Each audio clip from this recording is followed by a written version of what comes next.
but to die well. You know, I never thought that was possible. Dying well? Who wants to die well? Surely the aim should be not dying well. You. Hey? Who? Ooh. This is a bit of a mess, isn't it? I used to be the caretaker here, you know. Before it got all fancy, this is going to be quite a clean-up job. You've heard of me, haven't you?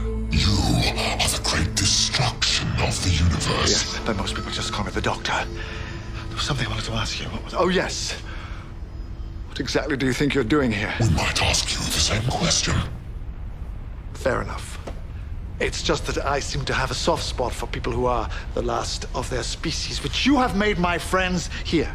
I found them a home, where they were supposed to live quietly. Plus, they called. We've got a problem. This is not your normal modus operandi. You invade in secret, and you kill all at once. You don't just pour in like any old boring army. Bit inelegant for the Shadowkin, isn't it? We are here for the cabinet. Oh, the cabinet. Oh, well, that's easy. There's this painfully strange shop here called IKEA. The cabinet of souls. What's the Cabinet of Souls? It's the center of the Rodian religion. The soul of every Rodian who dies is supposed to go there. It's a repository for a future paradise. And a weapon. Yes, that too. It's the power of all that life crammed down into single specks of light. Could be enough to destroy an entire species. He can use it against us. Yes. Yes, and who would blame him? I would. Why avenge genocide with genocide? Why avenge? Trust me. Doesn't matter. The cabinet is empty. I knew it would be. Every Rhodian does. It's just bedtime stories for children to make death less scary. As if death should be anything but terrifying. Then why would you take it? Kept it in memory of my people. All my people who are gone! Yes. That is a crime that has not yet been answered for. And who will make me? You are powerful, but we are legion.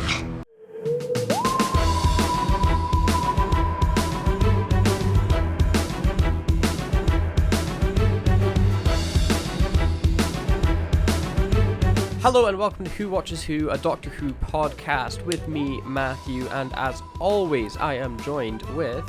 Hello, it's Scott. Hello, Scott. It is... technically it's the end of the month, so normally we would be doing our news roundup this week. However, we did that last week, and tomorrow is probably the greatest holiday ever invented by mankind. April Fool's Day, of course, celebrating Saint Fool, who was known to constantly pull down Jesus' trousers. It's my favorite holiday. Did you really? Yeah, that's the. You are yeah, the fool. It was also. I'm not. It was also recently your birthday. Happy birthday, my dude. It was recently my birthday. What are you? And it was rustling. I hear rustling. Some after eights. Some after eights that I got for my birthday. Lovely. Love after eights. It is technically after 8 now. It's 8 o'clock on the dot. It is 8:02. It's also always it's always technically after 8. True. It's like in Gremlins when it's always after midnight. You know. Yeah. So when do you feed the gremlin? It doesn't make sense. Exactly. So I'm going to eat some after eights and produce some really good sounding audio. With it. This is professional radio. This is the first ADR episode. No, sorry, what's it called? ADSMR. What is it called? I was just going to let you keep guessing. ADSR. Something like that. Is that it? ADSR? I don't know. What does the D stand for? I don't know. I'm getting mixed up. What is it called? ASMR. ASMR. Okay, I was close. I was thinking TV. I was thinking TV, because we're doing a TV episode. That probably does have ADR. What sort of TV do you watch? Every TV episode has ADR, and I get confused between AMRS and Is that right? ASMR. You're a silly man. I am. But no, we are covering, because it is April Fool's Day, we are deciding to look at one of the few Doctor Who spin-offs we've not covered yet. We're running out of spin-offs until Russell T Davies kicks those spin-offs off again. As we are looking at Class, the Doctor Who spin-off that never quite was. This we're looking at obviously the first episode of Class, which first aired on the 22nd of October 2016, which was a Saturday, and an extremely upsetting 6 years, 5 months, and 7 days ago. Yeah. 6.5 years. 6.5 years this aired. Yeah, you and I were both starting college the exact time this was aired. You know, like we started in August or something. Very close to it. Yeah, we would have been insane. like a few months in. Yeah. Oh, and I don't think we saw each other yet to that point, but took us a while. No, it took us like a solid, like a year. Because you were in the bad class, and I was in the cool class. At the time, the U.S. president was Barack Obama, and the UK Prime Minister at the time was Theresa May. It is the same year that David Cameron resigned, and Theresa May's in her very brief tenure at the role at this time. And it's extremely insane that in 6.5 years we have had David Cameron, Theresa May, Boris Johnson, Liz Truss, and Rishi Sunak. 5 prime ministers in 6.5 years. That 5 prime ministers, it's usually, that's like 30 years. Yeah. If not longer, you know? Like, it's insane. It's been rough. It has been. It has been just awful. It keeps getting worse, which is brilliant. Could you guess? And this, I would be amazed if you get it wrong, because a little peek behind the curtain. This is our second time recording this because we tried recording this yesterday and the internet was terrible, so we're doing it again today. Could you guess, Scott, the number 1 movie at the box office on this week in Halloween? This is the US box office for people that don't know. Watch Scott get it in a home run. What was it, Scott? Oh fuck, I forgot already. Okay, we fucking did this yesterday. Shit. I remember another movie we talked about yesterday, which we'll get to later on. Oh my god. Can you give me a hint again? It's way more popular with people than you would expect. These movies do extremely well considering they are not good movies. It's Boo, Amadea, Halloween, or whatever it's called. Yes, Boo, Amadea, Halloween, which is a series of movies I've never seen. They all look terrible, but they just make gangbusters. They make extreme amounts of money. Yeah. Which is good for them, I guess. But it wasn't the highest grossing movie in October. The highest grossing movie this month was Miss Peregrine's Home for Peculiar Children. Probably... Oh my god, I've forgotten his name now. I said his name flawlessly. Yeah, there we go. Tim Burton's most okay modern movie. Like, yeah. I think generally speaking, his modern movies are terrible to atrocious. But this one's probably like up there where it was like, oh no, that was like fine. You know, it's got Slenderman in it for no reason. I remember that being in it. It was basically a rip-off of the X-Men. It was perfectly fine, you know. I hear Big Eyes, another Tim Burton movie, came out like in 2013. Oh yeah, I remember. I hear that movie's okay. But interesting. And obviously Wednesday, yeah. he just directed like half of Wednesday. That show really popped off. That show was huge. Haven't seen it yet, but I'm not going to really. I don't really care about the Addams Family, and I don't. It like Wednesday just doesn't seem like it's marketed for me at all. I don't think I'm gonna watch it. There's too many shows. There's too many other shows taking my attention. I have no calling to sit and watch Wednesday. But yeah, Wednesday did extremely well. It's just Tim Burton's more modern movies don't click with me. I prefer his older stuff. Back in the 20th century, you know, his Batman and his Batman 2, and probably another movie that he did. Beetlejuice. I love Beetlejuice. Beetlejuice is my favorite of his. It's so good. It's excellent. Yeah, Beetlejuice is very, very good. Oh no, we've said it 3 times. Fuck. But as we turn our eye back onto history, there were plenty other things happening on the 22nd of October. For example, in 1877, the Blantyre mining disaster in Scotland kills 207 miners. Those widows and orphans who were unable to support themselves were then evicted by the mine owners and likely sent to the poorhouse, which is just an extremely classy move by those guys. Basically directly responsible for the deaths of their husbands and fathers, and then tell them to get out because they're no longer able to pay the bills. So much humanity. So much humanity in that story. Gee, it just warms my heart. The 1800s were a real time of connection and love and support.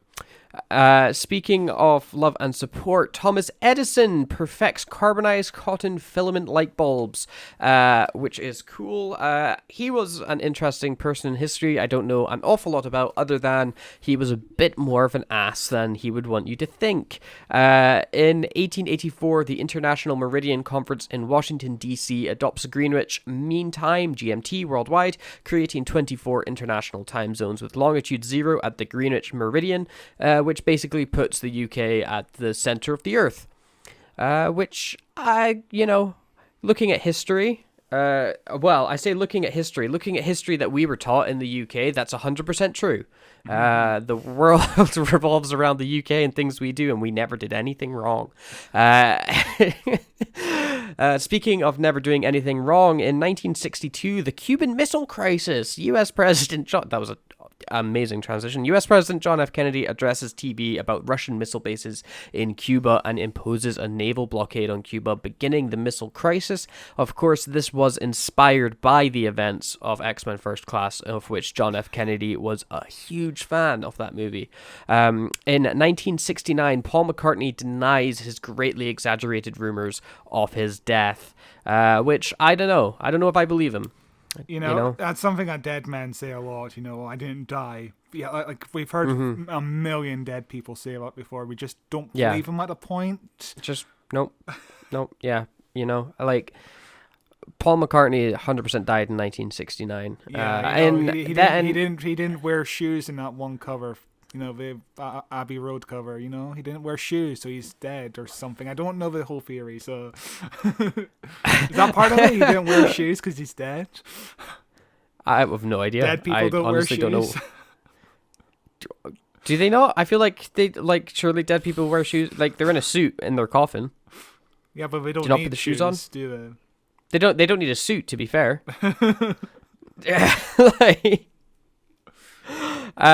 And then in 2013, the greatest Marvel movie of all time gets released. Yep. Do you remember which one this is? Thor Dark. I was about to say Dark and Thunder, but it's the Dark World. Yes, Thor: The Dark World is released, directed by Alan Taylor, starring Chris Hemsworth and Natalie Portman and Christopher Eccleston, and it is met to high praise and applaud, and it's acclaimed by everybody and held still to this day as what the model that Marvel should be building after with their movies, which, if you look at their most current movies, that's true. The Dark World isn't entirely bad. The scenes with Loki and Thor are really good. Yeah, I like the... The fucking breakdown that Loki has after his mum dies is the best scene in the entire movie. There's some really good scenes. The rest of the movie is just meh. It's just They also nothing. retroactively... they retroactively made Dark World better with all of the stuff they did in the Avengers movies, and making the Dark World an actually important movie to both watch and have as an impact on the MCU as a whole. I think it's better after these movies have come out than it was when it first released. It's still kind of boring and a bit too long, but it's definitely got some good stuff in there. But yeah, that is all I've got for On This Day in History. So, Scott, why don't you take us in to the writer's corner for this spin-off? You know what else happened on this day in history in 2006? I'd be surprised if you get this one wrong. Yeah. There's let me. What could happen? Was it Torchwood? I believe Torchwood was released on this day in 2006. Yes. Behind the scenes, I tried to tell Matthew this for 5 minutes yesterday, but every time I started speaking, I started breaking Just up, cut and out. he was just like, Yeah. what the fuck are you saying? I don't understand. But yeah, Torchwood was released 10 years before Class was released, which is BBC really trying to capitalize on the success of Torchwood, I think. They were like, yeah, Class is our next Torchwood, which obviously went really Were well they for like them. that, though? If they were like that, I don't think they communicated it with anybody else, either in their like marketing departments or their production department or their budgeting department or the general public. We'll get to the marketing. There was no marketing. I was about to say, what marketing? But the writer and creator of Class is Patrick Ness. He grew up in America, had never seen Classic Who, which is a story that nobody had seen Classic Who, in the 20th century, who grew up in America, because it was only really on PBS or something. I don't know. He grew up dreaming of becoming a surgeon because he had a crush on Mark Harmon on a medical drama called Saint Elsewhere, which, is first sign that he's gay. His first professional writing was for a short story in Genre magazine in 1997, which was a magazine for gay men that was published between 1992 and 2009. It stopped production because of a recession in 2008. So, yeah, that magazine exists. Did you know about this magazine? I have not, but again, I don't think I'm the target audience. Much like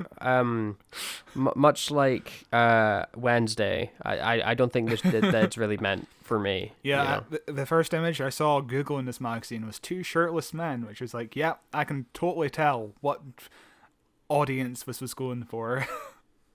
In 1999, he moved to England, which was also the same year that Queer as Folk was released, which is a Russell T Davies show about gay men. So, obviously, the first thing he was exposed to in British television was Queer as Folk, which is why he really fell in love with Doctor Who in 2005. He was like, I fucking love Russell T Davies' work. I'm going to watch his new show. And he just grew to love Doctor Who. So he started watching Doctor Who same time as us, really. That's interesting. Yeah. His first proper novel was released in 2003, which was called The Crash of Hennington. In 2008, he released his first young adult novel, The Knife of Never Letting Go. And obviously, he's really a young adult writer, which is a genre I've never really been drawn towards, apart from like TV shows like Buffy. Really, that's the only young adult show I enjoy. Like, when it comes to shows, I think I'm more willing to sit through like some of them, although like not really. Young adult, as far as like genres goes, especially in books, like just mainly usually terrible. Yeah. They're all the Hunger Games. Like the Hunger Games made the formula for it, and every other young adult basically copied it. They're either that or they're Harry Potter. That's like the two that they can be. And they're fine. They have their audience, young adults. There you go. And I think it's a good way of getting people into reading more books, but it's not a genre for me. Yeah. Much like the gay porn magazine. It's all the same thing. The Knife of Never Letting Go earned him 2 awards, and the book was expanded into a trilogy and was collectively known as the Chaos Walking series, which might sound familiar. Oh, I've heard of that. Yes, because I have heard of that. Yeah, it was recently released as a film, which he co-wrote alongside Christopher Ford. I think it came out like 2019, 2020 or something like that. It was a box office and critical bomb, which I haven't seen it. Have you seen it? No, I have not. Again, not my genre. Basically, the premise is that Tom Holland is a boy, and oh my god, I know everything about this movie. Holy crap! Hang on, this movie was shot before Tom Holland was Spider-Man. Oh god, was it really? Yeah, so this movie was shot way back in like 2015, 16, and then was in post-production hell for years, where it couldn't find a distributor, and it got mixed up in the Disney and the Fox buy-up, and then Disney ended up having it, and they were like, oh, we have this movie and it sucks and we don't know what to do with it, so they just kind of released it on a random weekend and hoped nobody would notice and did like no marketing for it. This is a movie that took absolutely forever to come out. It's a very interesting case of, like, because it got just passed between different people, and then when Fox went, like, under and then got bought, and it was just caught in between all of this happening. Yeah, that does sound familiar to me now. I imagine it went through also a lot of, like, studio notes and studio cuts, like, because obviously we're going through both Fox and then Disney, so Disney probably wanted more cuts to it than, I don't know the full story, but the premise was interesting. It was basically Tom Holland is a boy, and also Daisy Ridley comes to a planet and she can read the thoughts of all men, or something like that. And something like that. I'm sure the book's better. Yeah, I'm sure it is. The trilogy of books were probably better.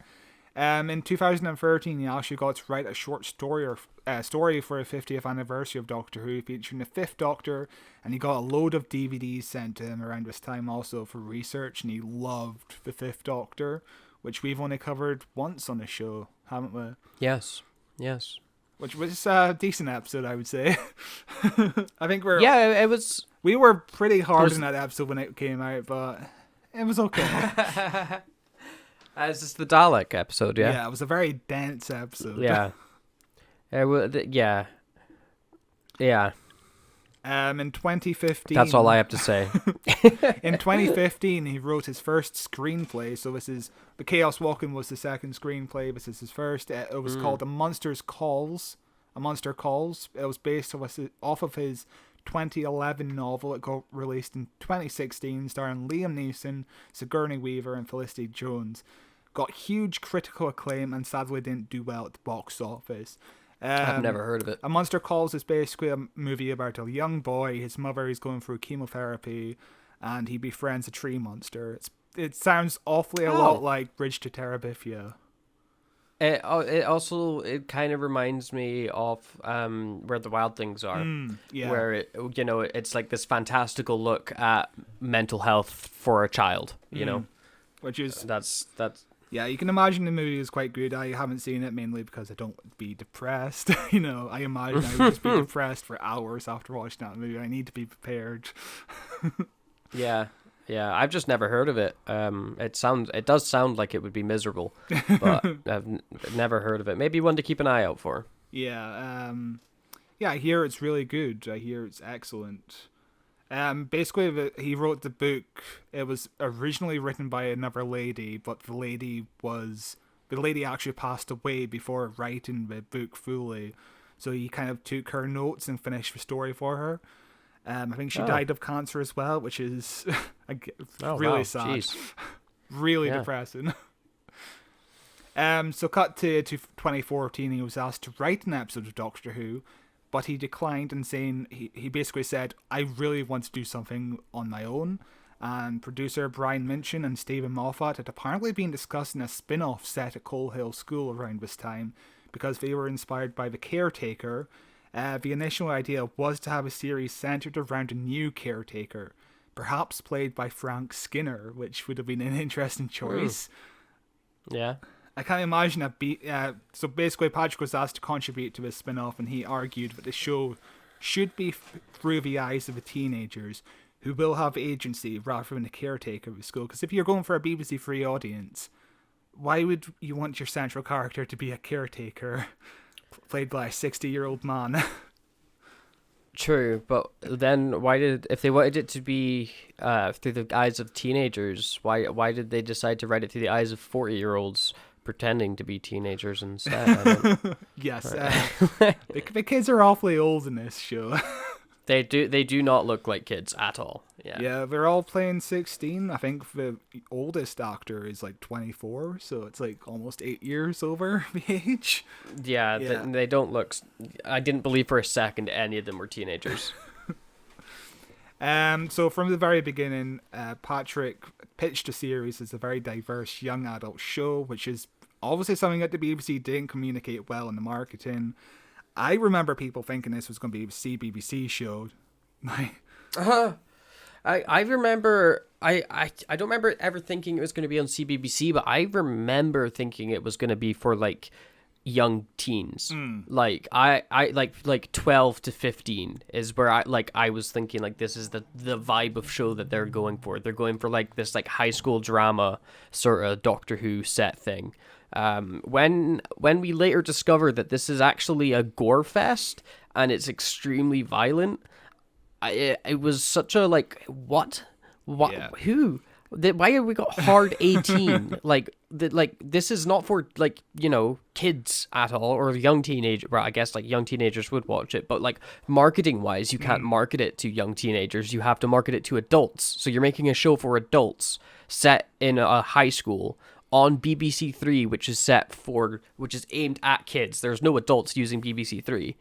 Like it's such a mixed match of different ideas and things that don't really meld together and stuck on the wrong channel completely, you know? We'll get into it, but the tone is all over the place in this episode. Yeah. Like, if the Doctor appears and it's like, you're from a kid's TV show, what are you doing here? It's really confusing. But yeah, this show is so gory. It's extremely gory. Like, every episode just has gore for some reason or other. It's probably more gory than Torchwood, I imagine. Yeah, I don't like Torchwood has got like some like violent bits. I remember like in like episode 1 or 2, I think it's episode 1 where the guy gets like his neck bit open and there's just like blood everywhere, you know. But like the gore that you've like, I've not seen the episodes, but the gore in the first episode is relatively minimal. It's just one character getting coated in blood. But like you've sent me clips where it's like organs and guts and everything just getting like thrown at them and there's just blood everywhere. Like it's straight up like just a horror fest of just pure gore. Yeah, and I don't. It's so violent. The trailer at the end of this episode for episode 2 shows people being their skin detached from their bodies and the skin like goes into a bin and it's like, oh my god. Why? Yeah, I don't. It's cool, and I'm not against a super violent Doctor Who show, but make it for adults. Yeah. Why are you having a super violent Doctor Who show with both dialogue, acting, and plotting of like teenagers' high school drama? Yeah, it's really strange. We'll get to the blood a bit more later on in the episode because I have Patrick Ness says something about the blood that's interesting. So when this show was pitched, it was described as being in the same vein as Buffy the Vampire Slayer and The Hunger Games, which were both referenced in the series. I can see a Buffy vibe, even if it's a bit more violent than Buffy. I understand the Buffy vibe as well, set at a school fighting monsters, you know. After Class and his 2 movies, he continued writing. His most recent book actually came out a few weeks ago, which is an LGBTQ story focusing on a teenage boy experiencing his emotions and falling in love with another boy or something like that. But yeah, he is, and he recently just went back onto Twitter because, you know, we're living on Turf Island. He wants to speak out about it. It's his only reason for going back on Twitter. So he seems like a decent dude. That's a great reason to get back on Twitter, but that just sounds like a constant nightmare because now you're just gonna be harassed all the time. It's, you know, like I understand the wanting to fight for the, you know, like the trans rights and things like that, and it's something that needs to be done, but his phone must be just a hellscape. Oh god, yeah. It's a nightmare. It's an absolute nightmare at the moment. I imagine if Class was made today, there would be a trans character, which would be. Yeah. I imagine he might have pushed for a trans character. I'm not sure because I think his cousin or something is trans. Yeah. So I imagine he might have wanted trans representation at one point, but I don't know. Who knows? 2016 was so long ago. It was. It feels like a lifetime ago. It both feels like a lifetime ago and like last week. Yeah, it's been a nightmare since 2016. Just a 2016 was the start. 2016 was the start of the Dark Ages. Yeah, that is true. Yeah. The director of this episode is Ed Bazalgette. He is his great grandfather designed the London sewage system, which is very interesting. Yeah, that is interesting. The London sewage system, of course, was featured heavily in Colin Baker's Attack of the Cybermen. So that's a link to Doctor Who. His third cousin is a TV producer who created shows like Ready Steady Cook, Deal or No Deal, and Big Brother. He recently did a 6-year stint as the chairman of ITV, so I imagine he had something to do with Love Island as well. Bad man. Gross. But, can't say that he doesn't make popular trash TV. Yeah. You know? Big Brother, of course, is coming back to ITV, so God help us all. I never watched it. I've never. The most I know about Big Brother is that episode of Doctor Who, which we're covering very soon. I'm excited for that. Nice. It's a fun episode. It is. It's very dated. It is. It's great. It makes me feel like a kid. So Ed Bazalgatti is how I'm pronouncing his name. I don't know how to actually pronounce his name.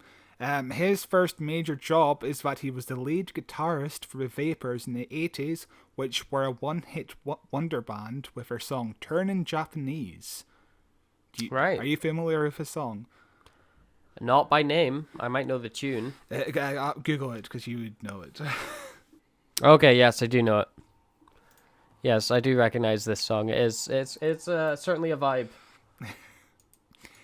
He is actually the only member of the band with a Wikipedia page, which is very interesting. That's interesting. That's yeah. After the band broke up, the lead singer became a lawyer. I don't know what happened to the other members, but the group only lasted for 4 years between 1978 and 1981. However, they recently reunited and have been performing gigs and released their first album in 38 years recently. 38 years, one of the longest gaps between studio albums, which is mental. That is, yeah. I don't know. I bet their new album is perfectly fine. You know, I've not heard anybody talk about it. I don't know anyone that's ever mentioned this band, but I'm glad they're making music again. That's great. They are one of the bands that kind of wrote a silly song that became popular, but all of their other songs are like serious songs. You know, like the Cardigans wrote, "Love me, why don't you love me?" That song. They wrote that song, and it's like not representative of what the other songs are as a band, or like you know, Radiohead and Creep. Like these songs become so popular, and it's not representative of them as a band. It's, yeah. It's a curse, but also a blessing, I guess. Yeah. I mean, Radiohead's still going pretty strong. In 2003, Ed became a director and producer of a BBC documentary series with 7 Wonders of the Industrial World, which sounds incredibly dull. Bet it's amazing. You're just a loser. He would then direct and produce a documentary about his great-great-grandfather called The Sewer King, which I imagine is fascinating. Yeah, I'm sure it is. You know, sewer networks are complicated things. They are. It's incredible. He slowly turned to directing dramas like EastEnders, Holby City, and Poldark, before becoming a Doctor Who Season 9 director of The Girl Who Died and The Woman Who Lived, as well as The Return of Dr. Mysterio. The Girl Who Died and The Woman Who Lived had potential. I think this is more of a script issue. It had potential, but I was extremely let down by it. I remember not liking that 2-parter. I think I remember not liking The Woman Who Lived more than The Girl Who Died. I feel like it gets let down in the second half, but I don't remember them well enough to give you specific details. The Return of Dr. Mysterio, fun. It's a fun Christmas special. It's not great. It's not superb. It's completely fine. It's a completely fine Christmas special. I think The Return of Dr. Mysterio might have been the episode where I was like, oh, this show is too fucking silly. I am not watching this shit. I want serious Doctor loser. Who. You are a loser. Why would you want to see the last I think the Christmas special before that or the one after had Nick Frost as Santa Claus. It was amazing. I hated it as well. God, you suck. You are the worst. So obviously he wound up becoming the director of this show. He was in fact the lead director of the show. He directed the first 3 episodes of Class. His job also meant he had to figure out the tone, the style, locations, and he gave feedback on the scripts and casting. Interesting. Figuring so out he didn't, the tone. He didn't figure out any of those things. Style, I can understand. I can see the style. The style was quite cool. I like the style in this episode. Anyway. don't. There's moments I like, and there's other moments that make me feel nauseous. I think, yeah, the pilot is a mixed bag. The location, I like the school interiors and exterior. It looks nice, you know. It feels very American school. That's that's the intention. That's 100% the intention. I have some of them. They basically wanted the outside of the school to look like a generic English school, but they wanted the inside of the school to look like every school in 90s and 2000s American movies and TV shows. So he definitely succeeded, I think, in his intent there. Yeah, definitely. Since Class, he's directed episodes of The Witcher, Fate, The Winx Saga, and Marie Antoinette show. So Fate the Winx Saga is a live action remake of the Fate the Winx Saga cartoon for children, but this is a live action remake for adults, and it looks awful. It looks really, really bad. For like a year or two there, they were just doing dark and gritty reboots of kids shows. There was a Powerpuff Girls reboot. The pilot was shot and everything. Powerpuff Girls was a Cartoon Network show where cute little girls with big heads, tiny bodies. And basically, I've read parts of the pilot script, and basically one of the characters gets slut-shamed, and it's like, I'm sorry, what? This is the Powerpuff Girls? Brilliant. Yeah, it's an interesting trend. And of course, recently we had the Winnie the Pooh horror movie, which is but that I feel like that's less cashing in on the Netflix crappy TV shows and more cashing in on Winnie the Pooh going into public domain. Yeah. Specifically the original version of Winnie the Pooh, not the Disney version of Winnie the Pooh. So you have to be extremely specific on what Winnie does and doesn't do. So I think if you see him eating honey, that's a break of copyright because it's only the Disney's version that is obsessed with him eating honey. I did not know that.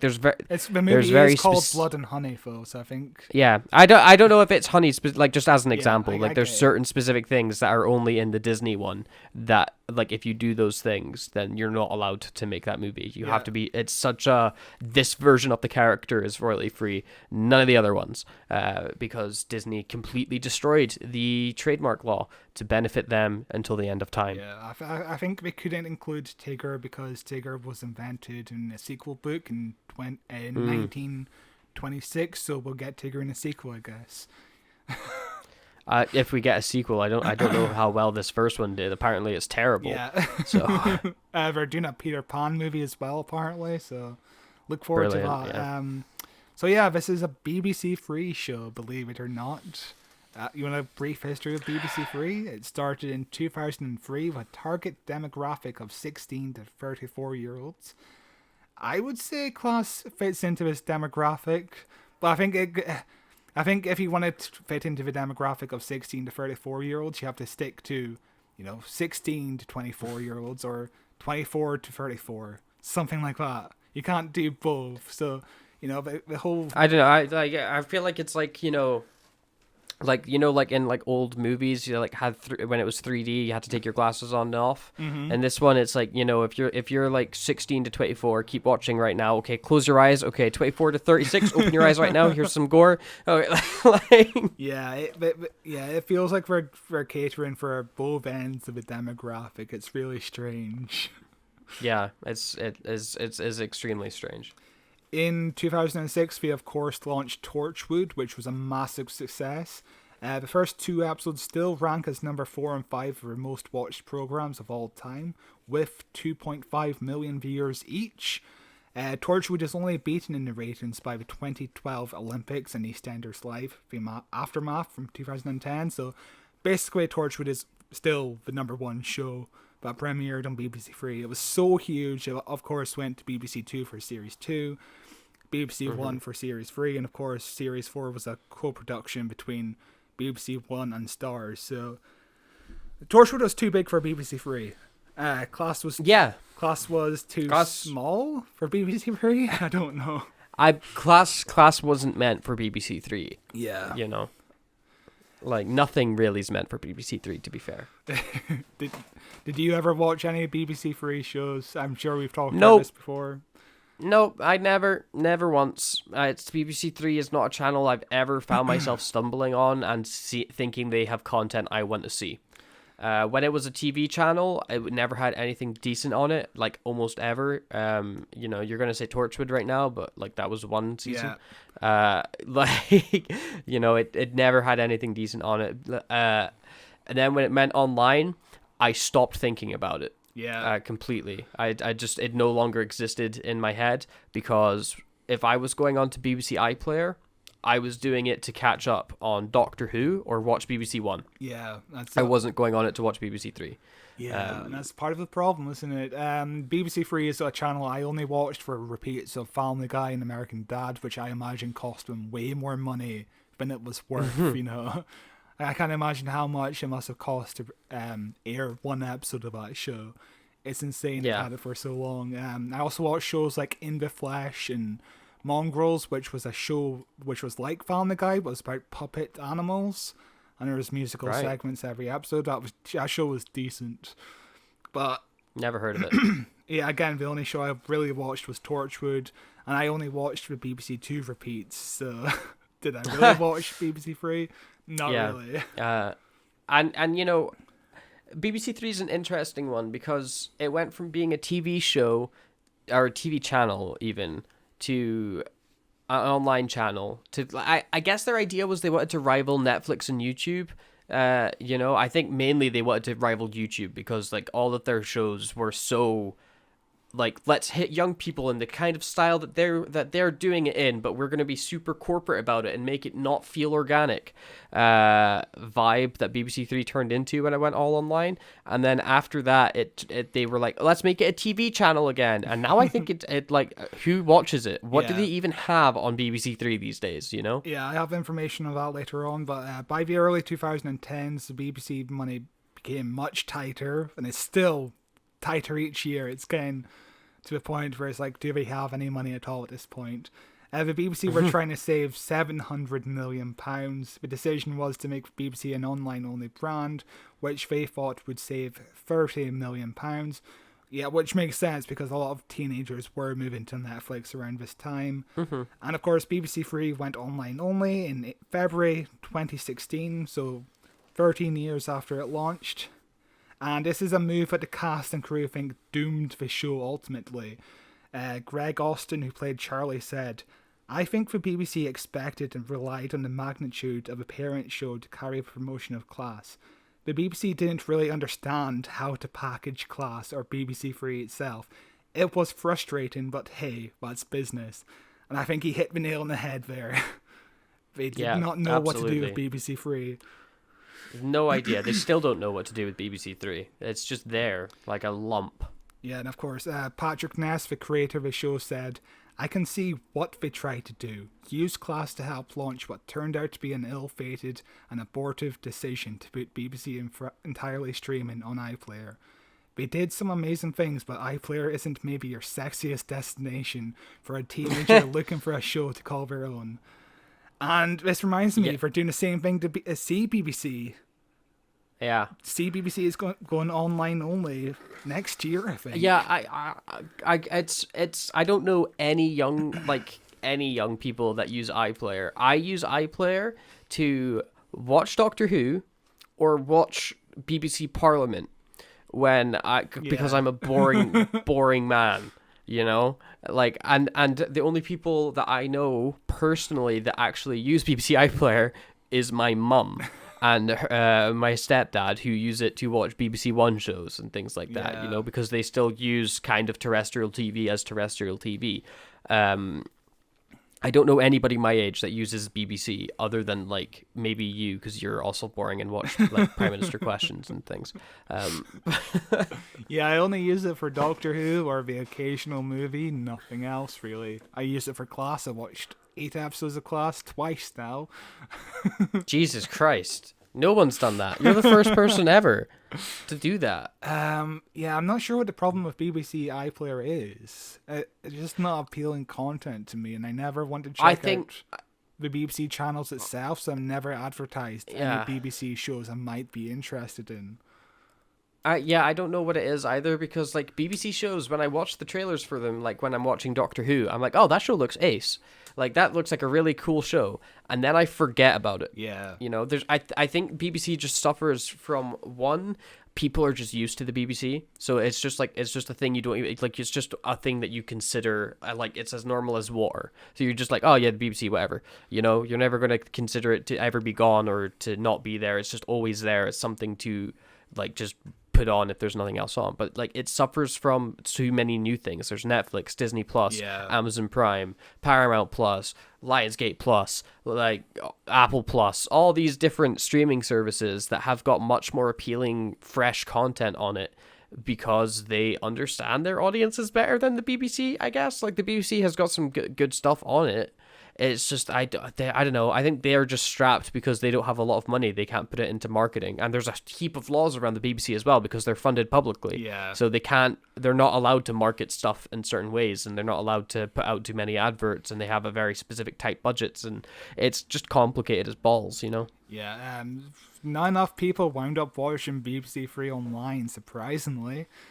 I'm shocked. Between 2018 and 2019, 72% of the audience dropped, which is oh my god, massive. I know that's like from down from like 10 to like 3.5. Yeah, you know, like that. So in 2022, the BBC spent £80 million to relaunch it as a TV channel. So we tried to money well spent. Yeah, money well spent. They're like, we need to save $100 million. I've got a great idea. Let's spend $80 million turning BBC Three back into a TV show.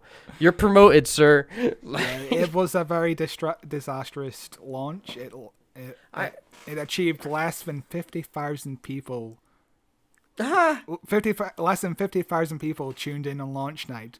Only one program in the first week got over 100,000 viewers. One of the worst performing shows was The Fast and the Farmerish, which was a show about young farmers competing in testing tractors, which only got 42,000 viewers. I don't understand who they made this show for. I don't understand who these 42,000 people are. But like that's the thing. When the BBC even announced they were making BBC Three into a TV channel, everybody's reaction was, why? Yeah. So, why are you doing this? Who's going to watch this? I'm not going to watch this. Yeah, and then when they did do it, and you looked at what TV programs they were making, garbage. It was garbage. All of their shows looked garbage. It's like, oh, this is just your dumping channel. Yeah, I really don't understand it. They took it off air. Watch me get a TV show. Watch me get a TV show signed to BBC Three now. They took it off air because nobody was watching TV anymore. I mean, they put it online where people was presumably watching TV, but nobody was watching TV online, apparently. Mm-hmm. I mean, they put it back on TV, which even less people are watching TV now, so... I don't think it's an issue. I don't think the issue was ever people aren't watching TV. I think the issue has always been people don't care about BBC Three. Yeah.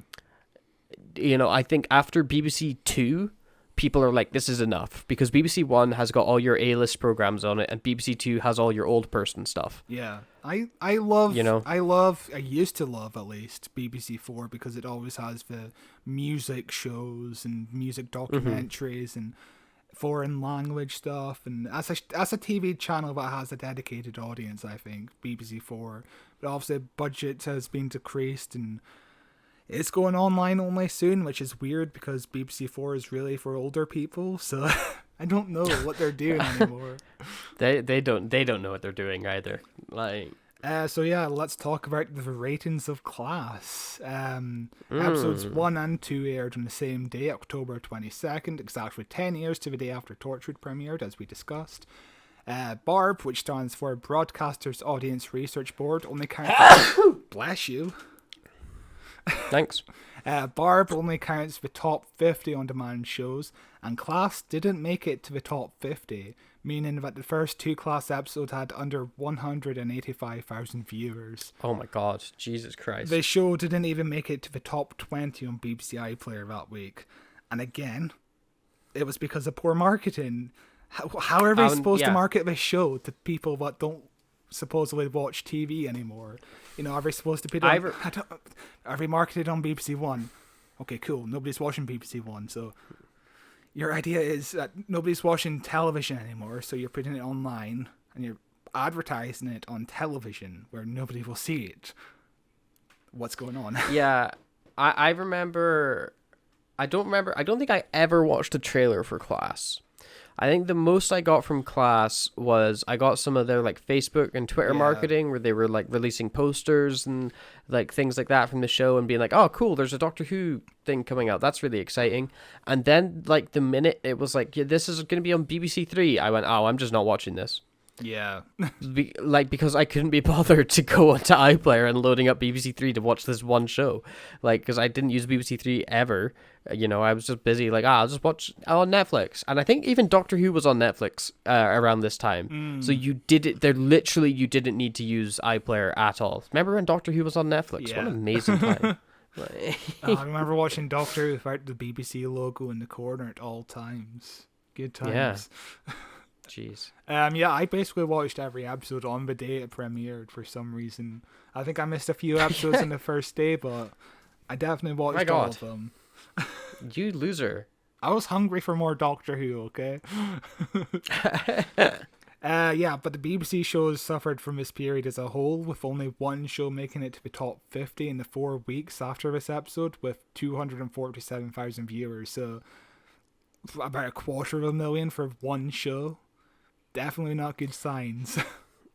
No, terrible signs. But I'll say Canada apparently aired the show really well. They aired it on Space the same day as the UK. Episodes aired on a Saturday night at 9 p.m. with repeats on Sundays and Wednesdays.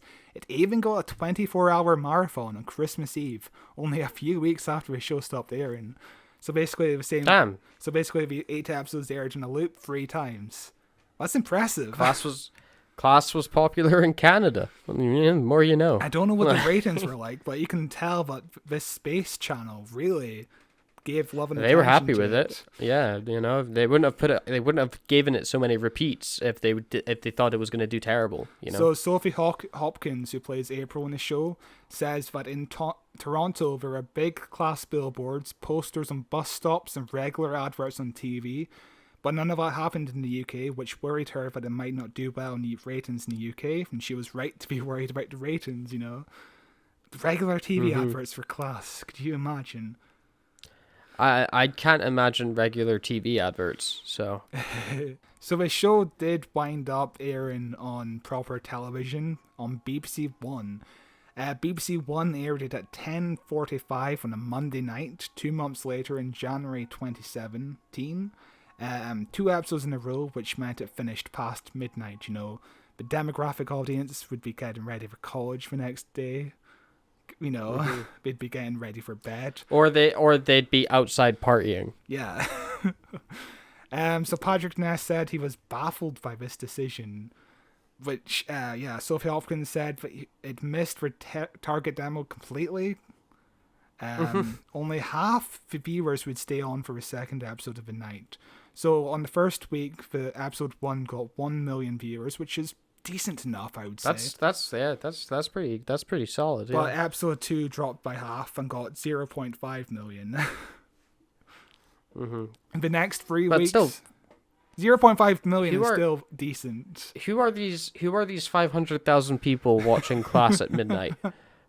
Who are these people? I do not believe these are real people. For the next 3 weeks, the first episode of the night would get 0.7 million viewers, while the second episode got 0.3 million viewers. Which, oh Christ, that's a drop. So for comparison, at 10:45, the BBC One would usually get an average of 1.6 million, while at 11:30, BBC One would get 0.6 million. So they were missing that target by over half, essentially. Yeah. But obviously because it was aired on BBC iPlayer 2 months earlier, so anybody who wanted to watch the show would have been watching the show by now. Yeah, they could have watched it whenever they want. Like, they could have watched it with dinner, rather than having to wait till midnight. You know, like they had no reason to stay up late when it was available on iPlayer. Exactly. So I'm not sure why we've waited so long to air 2 episodes a week and put 1 episode past midnight where people would be busy. I don't get it. I don't get it either. And we obviously cut to BBC America, who aired it directly after Doctor Who episodes in 2017. 57% of viewers switched off after the premiere of Doctor Who season 10. So 57% of people just decided not to watch Class, which Yeah, I understand that. I can get on board with that. which is really depressing. It's a decent show. It deserved a shot, but nobody was really paying attention to it apart from Canadians, apparently. Yeah, Canadians ate that up. So the show weirdly got other media. 3 books released in late 2016. 3 novels for Class, which exists in the world. That's a lot. That's a lot of books. I don't know why. I can't imagine what the sales for those books must have been like. Probably amazing in Canada. They probably sold really well in Canada. So after the series aired in June 2017, Patrick Ness said he wouldn't write for series. You know how like you go to a hotel in like America, there's like a Bible next to the bed. Go to a hotel in Canada, there's just a book there's like a Class novel just next to it. Like I can't imagine what those books must have been like. So strange to release books that quickly out of the gate. I don't get it either. So in June 2017, Patrick Ness said he wouldn't write for Series 2 if it were to be renewed. He basically said, we should be filming right now, but we aren't, so I don't know the future of the show. He later said it was obvious the show wouldn't be picked up before the American premiere. Yeah, you couldn't expect the cast to look 17 for too much longer, which we never did in the first place. They didn't look 17 to begin with. But, wait 2 years and they'd look like 30-year-olds, even worse. Actually, they kind of mostly do look like 30-year-olds in this pilot. So. It was officially cancelled in September 2017. The controller of BBC Three said at an event, "We're not bringing it back. There was nothing wrong with it. I thought Patrick did a great job. He explored an amazing world. In honesty, it didn't really land for us on BBC Three. Things sometimes don't, and I've got to make decisions about what we're going to do from a drama point of view. There's always times when you do something and you have to decide that it's not going to come back. Class is just one of those things." Yeah, it's a decision that I think anybody would make if they got the ratings that they got with any other show. They can't just keep it on because it's a Doctor Who thing. It was also like their most expensive show. Yeah, it's not a return on investment at all. I think one of the most popular BBC Three shows around the time Class premiered was Son, Sex, and Suspicious Parents, whatever the fuck that show is called. Basically, they follow... that sounds terrible. Yeah, basically it's about parents who follow their teenagers to foreign countries, and they're like, yeah, you're going to have sex here, so I'm going to watch that you don't have sex here. That's basically the whole premise. That sounds awful. If you watch that show, I've lost respect. But that made it. You. Half a million, a quarter of a million people watched that show apparently on BBC. Why? Who are these people? Who are these people? I do not believe they're real. These are not real people. Sophie Hopkins, who played April, later said, "I do wish it was handled with more grace. It's a shame there was no official announcement or that the cast and Patrick weren't told about the cancellation prior.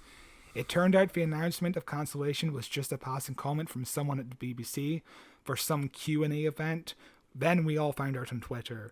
It wasn't my favourite way to find out," which... Oh, that is bad. Yep. Well, yeah, which must have stung. You put so much effort into this show, and you don't even find out it got cancelled properly. Must have been heartbreaking. For sure. But of course, Big Finish got the rights in 2018 and have made 5 box sets, 13 additional episodes between the events of season 1 episodes. Ace even made an appearance in an episode with a Dalek. 2 of the actors had to be recast, Miss Quill and Tanya. I have no idea what the quality of these audio dramas are like, but there's more Class in the world. I assume they're all right. It's we've talked about it before on the show. It's strange that they're not allowed to do a season 2. Yeah. Like it has to be set. It's before the end of season 1, isn't it? Yeah. Like. So they basically have to which do is episodes in between season 1, episode 1, and before episode 1, season 8. Season 1, episode 8. Yeah, which is so strange that the BBC are like not giving them the like rights to do season 2, as if they were ever going to bring it back. You know, and they couldn't bring it back because these actors are all in their 30s now. So yeah, I don't know what's going on. They could recast. They could do like a Skins. You know, like how Skins like got new kids every like 2 seasons. I have no idea what that show is, but sure. Oh, Skins was a very dramatic teen show about how miserable everybody's lives were, but they would like rotate the cast. So like every like 2 seasons, they'd get a new cast of kids in to play different characters, because obviously the other actors just grew up. So like it was just these very like contained character stories throughout the show. Some seasons are better than others. Some it's I haven't seen it since I was like 14, but it's fine. Hey, maybe 14-year-old you might have liked this show, Class. No. So the initial plans for series 2, according to Patrick Ness, the theme of season 2 was going to be deals with the devil. What does it cost you to save what you love if you have to do something extremely compromising to your morals? I was looking forward to that. I had a storyline where current day Charlie met a future Charlie who'd essentially lost his soul to save his boyfriend. Could that timeline be changed? Would you do it all over again if you saw the cost? Patrick was also very keen on getting more young adult writers on the show for series 2 because he wrote all 8 episodes of season 1, by the way.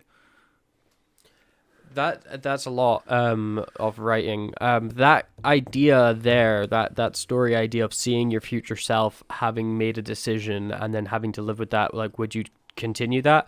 That is the setup for Star Trek Strange New Worlds. It's also the setup for The Girl Who Waited in Series 6 of Doctor Who. Mm-hmm. Yep. It's a common sci-fi trope, but I imagine... Yeah. The plans for Series 2 sound quite interesting. Juno Dawson, Derek Landy, and Kim Karan were going to write some episodes. Kim Karan pitched an episode called Time Capsule, where a weeping angel would send the classmates to the 90s, and we had to figure out how to way back to the present. The weeping angels are, by the way, part of the show. They appear in the last 10 minutes of the series final. That's incredible. What a weird way to slot them in. Their introduction in the final was pretty decent. The final itself was a bit all over the place. I can imagine it's got weeping angels in the last 10 minutes. Derek Landy said, my episode was going to revolve around fame, the internet, and the backlash that's sure to follow, in a way that was about so-called fan entitlement, that curious sense of ownership some people develop with regards to entertainment they love. I had a vague plan on how best to execute the idea, but I never got the chance to nail anything down. Sounds an awful lot like a meta episode about the Doctor Who fandom. It does.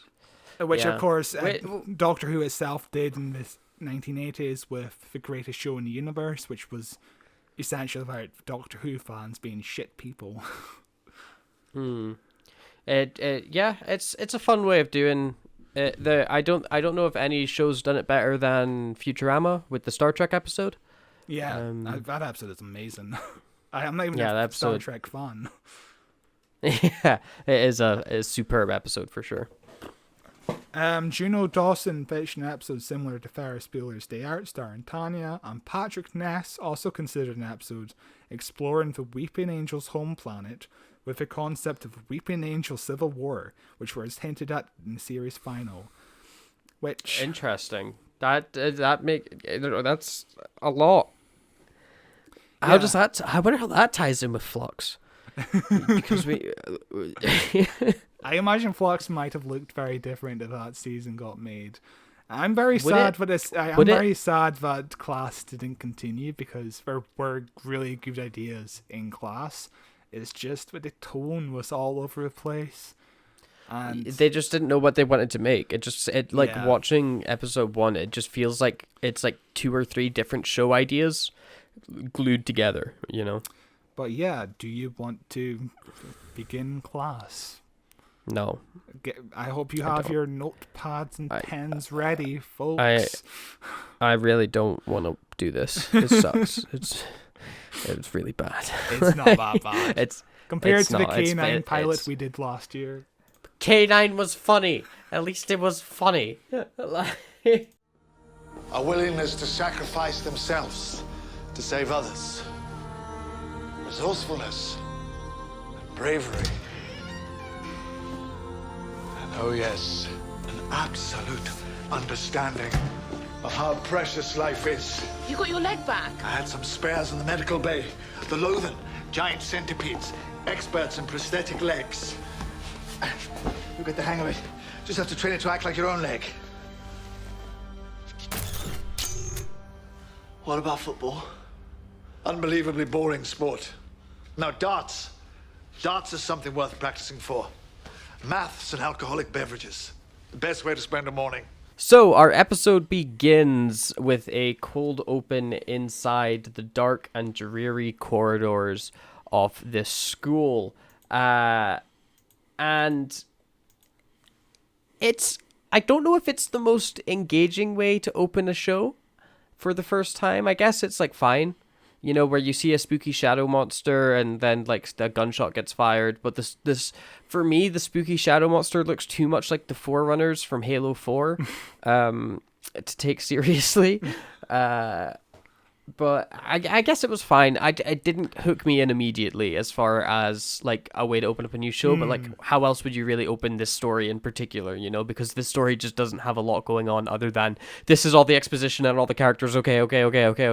You know, so deal with the cards you've got dealt, I guess. Yeah, I'm just thinking of Buffy's the very first episode that opened up on Buffy. It also opened up on a school, and it's a blonde girl and a young guy, and we're sneaking into the school late at night. Why is this guy in class, in school, late at night, by the way? Is it ever explained? Yeah. Why he's here? I don't know. I don't think it is. I don't think it's ever explained fully anyway to my satisfaction why she decides to murder him. I don't think she murders him. It's because the shadow is connected to him, and if he shoots the shadow... doesn't. She was actively like, yeah, I let him kill himself. I was like, to get rid of the shadow, which... But why would you? Why? But the opening of Buffy starts off with a young girl and a young boy sneaking into school late at night to make out, and it turns out the young girl's like, "Oh, did you hear something? Or there might be something in the school behind us." And the boy's like, "No, I don't think I heard anything." And then she turns around and her face is all vampire-like, and she bites him and murders him. And that's how Buffy opens. It's a perfect opening because it's a version of Expectations. It's amazing opening. Here is like you kind of know how it's gonna go. He's gonna die probably. Yeah, you're going to see a spooky alien, and then the intro is going to play, and that is exactly what happens. You get a spooky intro, you see like a tear in space, and we get the intro to the show, which is, visually speaking, it's fine. I think it feels a bit like a demo reel, not so much like a demo of an intro you would do. Like, it doesn't feel like a finished intro. Yeah, it's kind of like one of those things that fans would do on YouTube. Just be like, "Oh yeah, this is my opening." It's cool. I kind of like it. I dig it. It's a series of like still images that have been like color changed and cut together, and they're like flying into each other, and like as like a kind of vortex shape goes around it. It feels very much like this is the rough version. Yeah. It doesn't feel finished to me. It's fine, but it's far from the worst part of the intro. The worst part is, of course, the theme song, which is a really bad sounding pop song. Yeah, the theme song is Alex Clare's Up All Night, his very first single. I don't know if you've heard of him. I haven't heard of him. It partially became popular when Reggie Yates made his cover of Prince's When Doves Cry, his song of the day.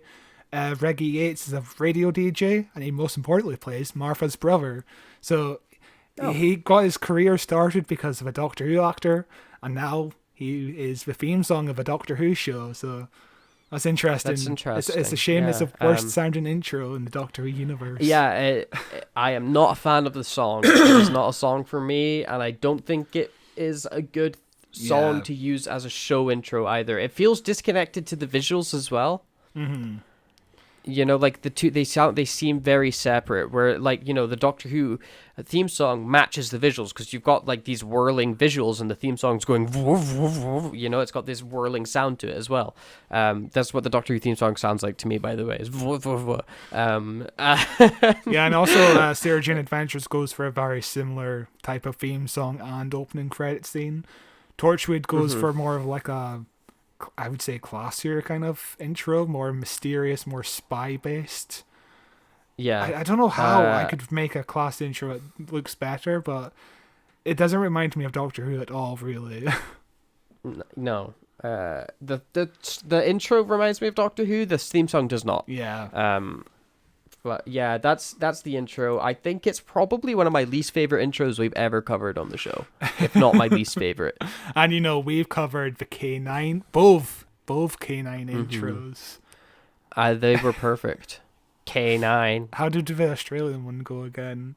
Even the Australian one was more Doctor Who-y. Yeah. But then the episode opens up into a pretty fun way to introduce all our characters with a one shot outside the school that basically pans by all of our main characters as they start their day. It's a fun way to introduce everybody, and you know, it's been done before in other things, but it's always nice to see. Yeah, you can tell that the pilot was at least directed by someone who knows what we're doing, because this opening shot is pretty decent.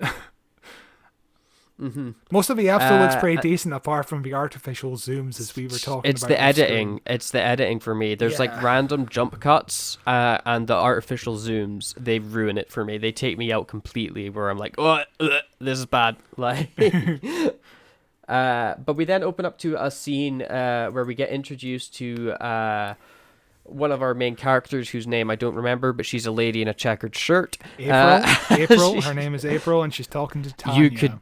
You could literally say any name and I would just have to believe you, because nobody...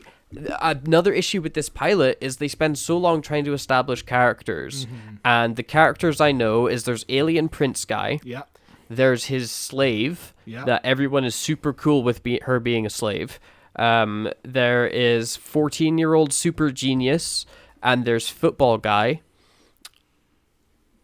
And then I run out of characters. There's more, but I don't remember who they are or what they do. There's the Polish guy, who isn't a main character, but he technically is the main cast member, but he's not credited as a main cast member. So he got the short end of a stick, sadly. Yeah, that sucks. Yeah, the characters for me are lacking in that character. Whereas if you think back to like Torchwood, you know, Torchwood introduces you to who Captain Jack is, to who Yanto is, to who the Science Man is. I'm bad with names.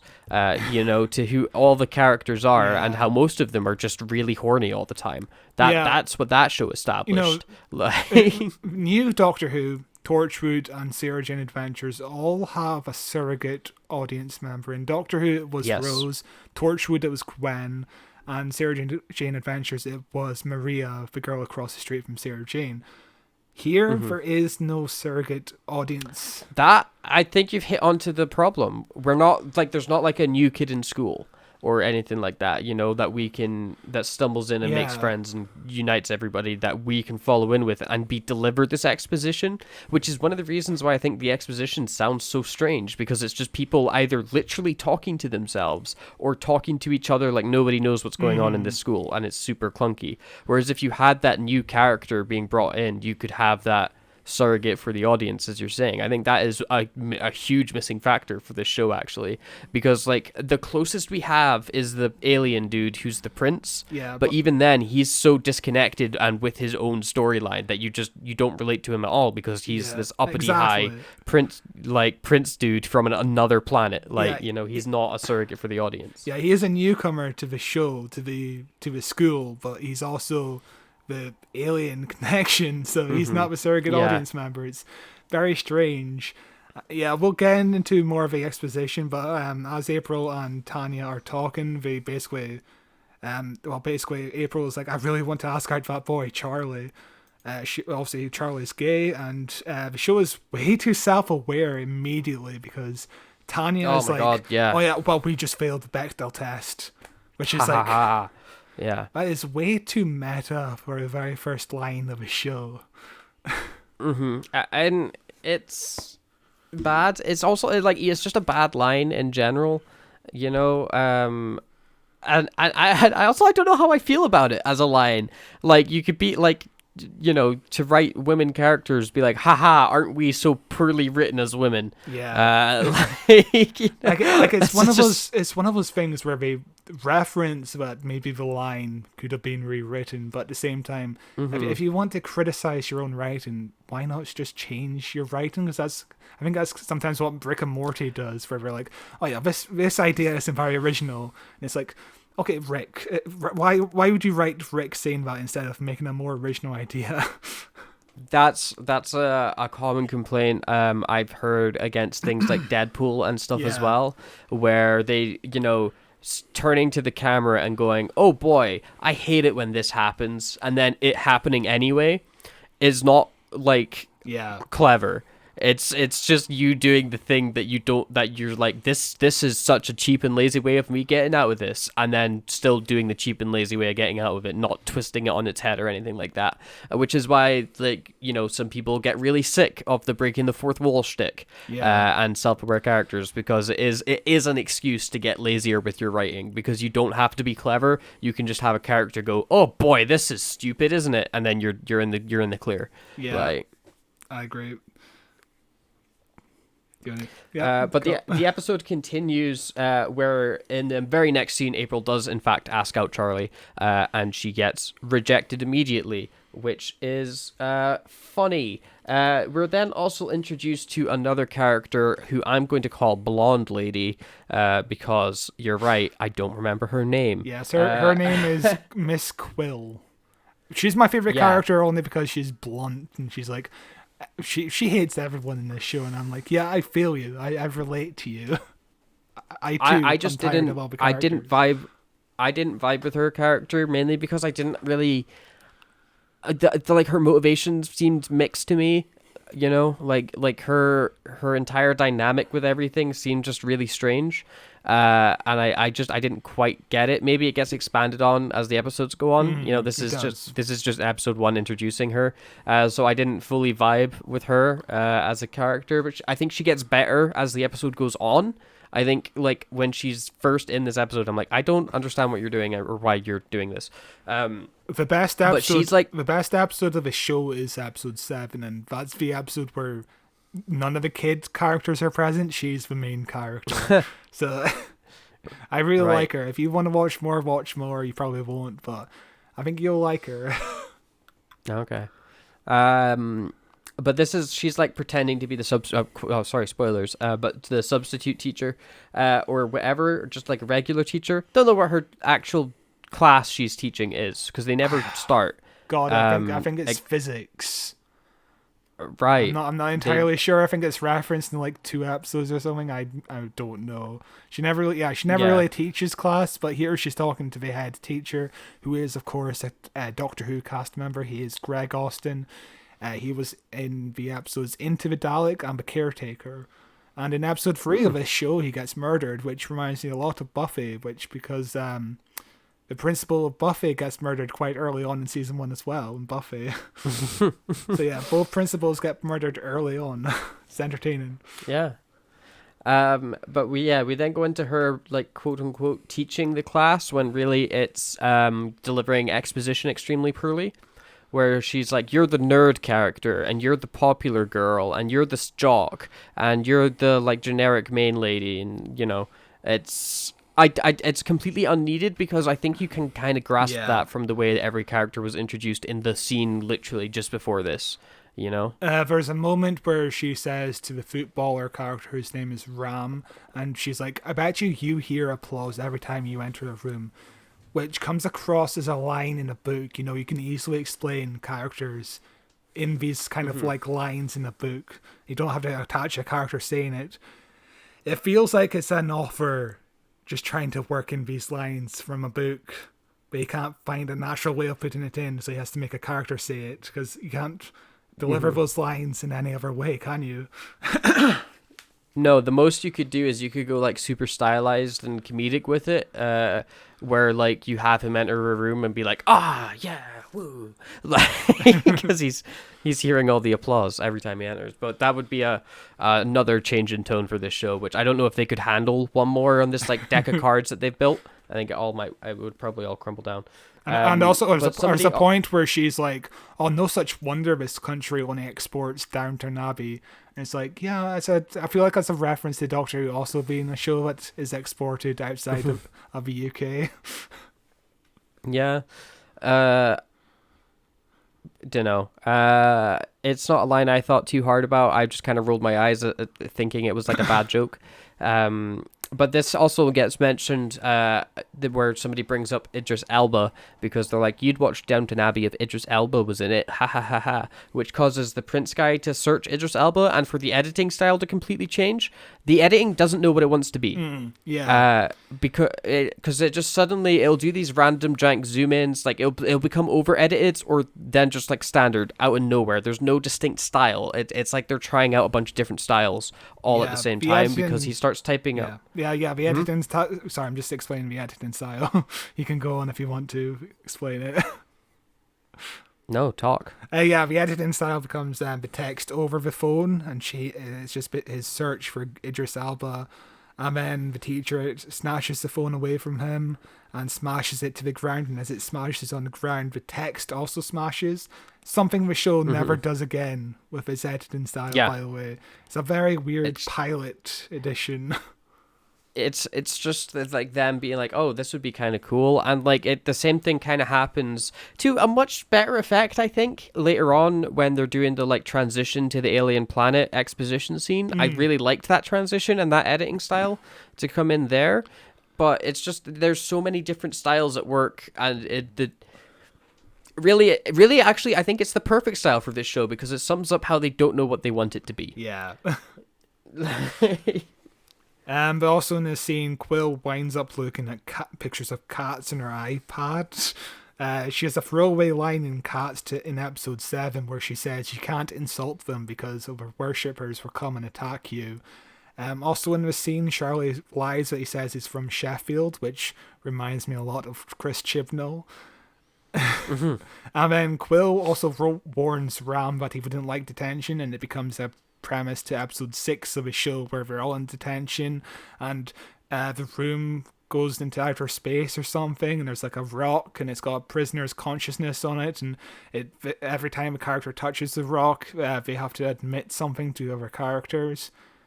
It's a decent episode. Right. It sounds like a fun. You could do a lot of fun stuff with a bottle episode in sci-fi. You know, you just have one simple concept, lock people away in a room, and then boom, go. You know, like there's a lot of fun you can have. One of the best bottle episodes is from Angel, which is called Spin the Bottle, and they all have the minds of 16-year-olds or something like that, and it's really entertaining. It's a great episode of Angel. Never seen Angel, nor did anybody else. But the show continues as class is over and main girl April is like handing out leaflets to school kids about the prom or something. Don't fully get it or care. But then she bumps into Charlie, or Charlie walks up to her, and he's like, I'm going to ask out that dude on a date to go to prom. Sorry, I didn't want to go with you. And she's like, oh, I get it. You're gay. Which is cool. He makes a joke about Sheffield being super gay or something. Charlie being gay reminds me a lot of Paranorman, where the entire premise is the teenage girl main character keeps on trying to flirt with the buff football jock guy, and at the end of the movie it's revealed, oh, he's gay. I think the line, I think she says to him, he's like, oh, I think she says to him, oh, you want to see a movie sometime? And he's like, oh, sure, I'll bring along my boyfriend. He loves chick movies. And it's Yeah, it's a really yeah. great ending line to that the movie. It's a great movie, by the way. It's so good. It's a fantastic movie. Paranorman is brilliant. But yeah, it's a fun little character thing. I do like Charlie being gay is completely normal in this show. Patrick Ness said that he wanted to write for his teenage self because when he was a teen, he always wanted to see a show with a gay lead. To quote him, he said, "It's not a big deal in the show, as it's not really a big deal when you're 16 now. One of the best ways to change the world is to act like the world has changed already," which is a good quote. It reminds me of when we did Thin Ice, and it's like it's only I can't remember. Sorry, ignore That was line. brilliant. That was really good. That was that was a really well coherent thought. Ignore it, cut it out. That was for something else later on in the episode. We then cut to it's really refreshing. I thought to just have a gay character and it just to be like, okay, yeah. Anyway, that's not really part of the plot here. Yeah, you know, because in Torchwood everyone is gay, but it's not a big deal. But also everyone's making out to each other all the time, and it's like, okay, why? You love the gas, the sex gas mainly. It was very refreshing indeed. We then get a football scene where the football guy's playing football, and then he sees a shadow be all weird, and then he doesn't play football very well, and he has to run around in a lap. And then we cut to a dreadful scene. A truly dreadful, awful, terrible, terrible, terrible scene where the super smart nerd girl, who's supposedly 14, is walking home, and she stops dead in the middle of the street and just starts talking to herself as if she's talking to somebody in front of her. And it feels so unnatural. It's so awful. It's terrible. Yeah, again, it's something that in a book you can easily give a thought process, internal monologue. Monologue. Like I started watching Lucky Hank with Bob Odenkirk recently, and that's adapted from a novel.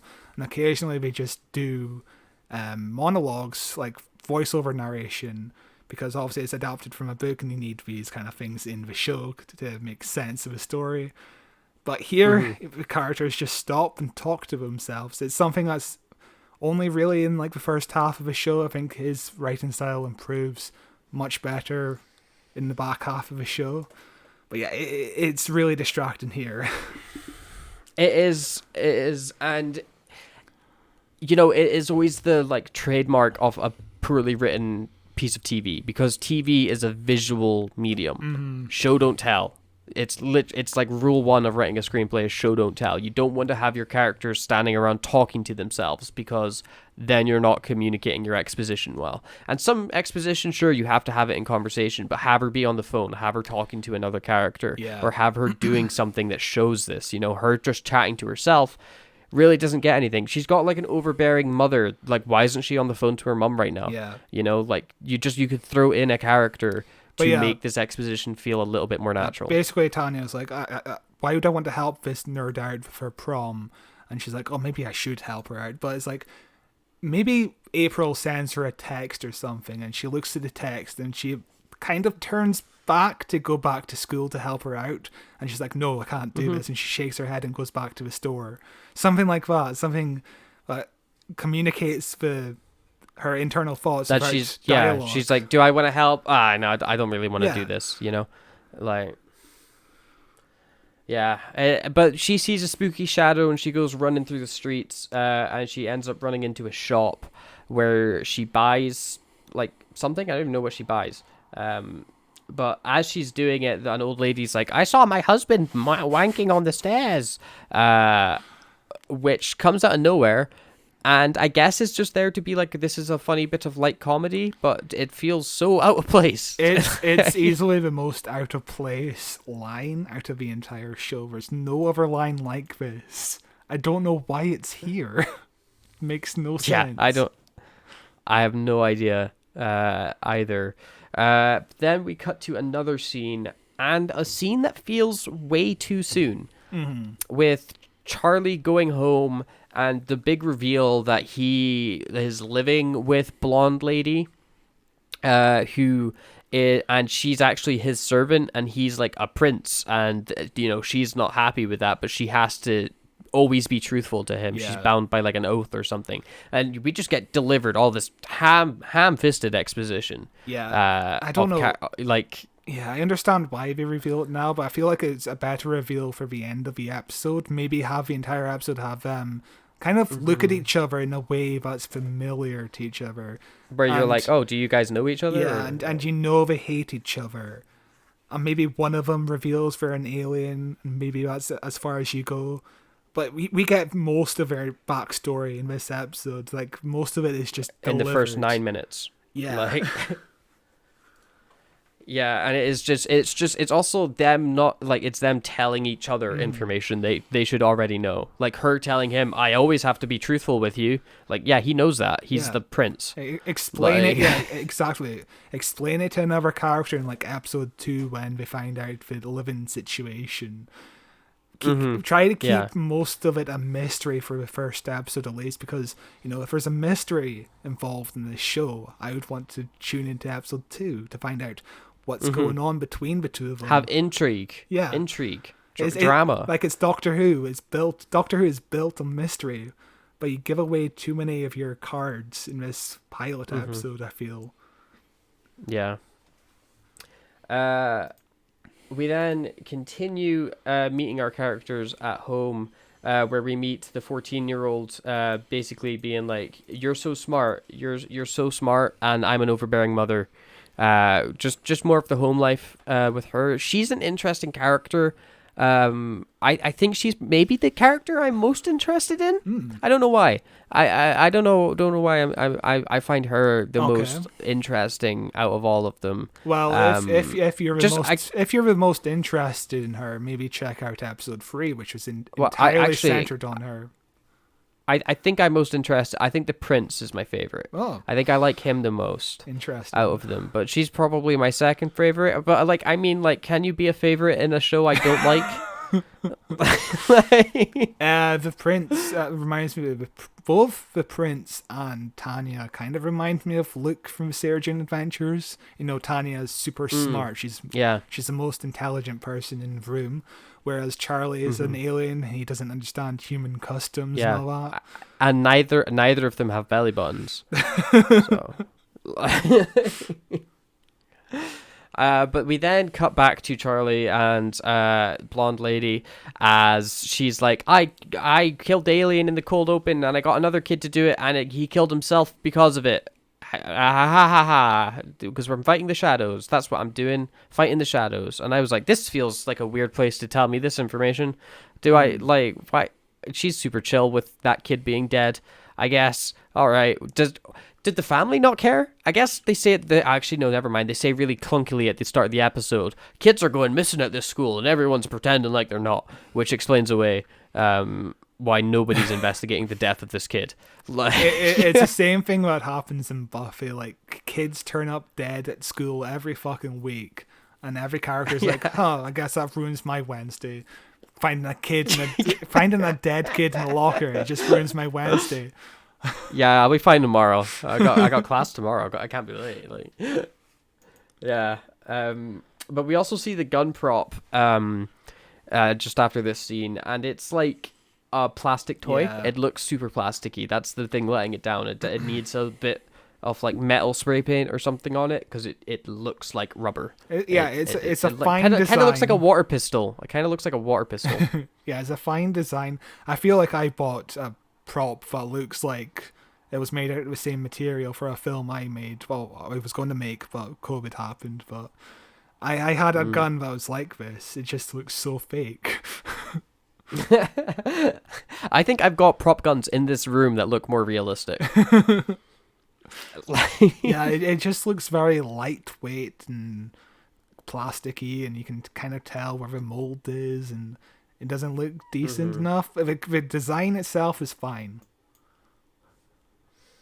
Yeah, it is fine.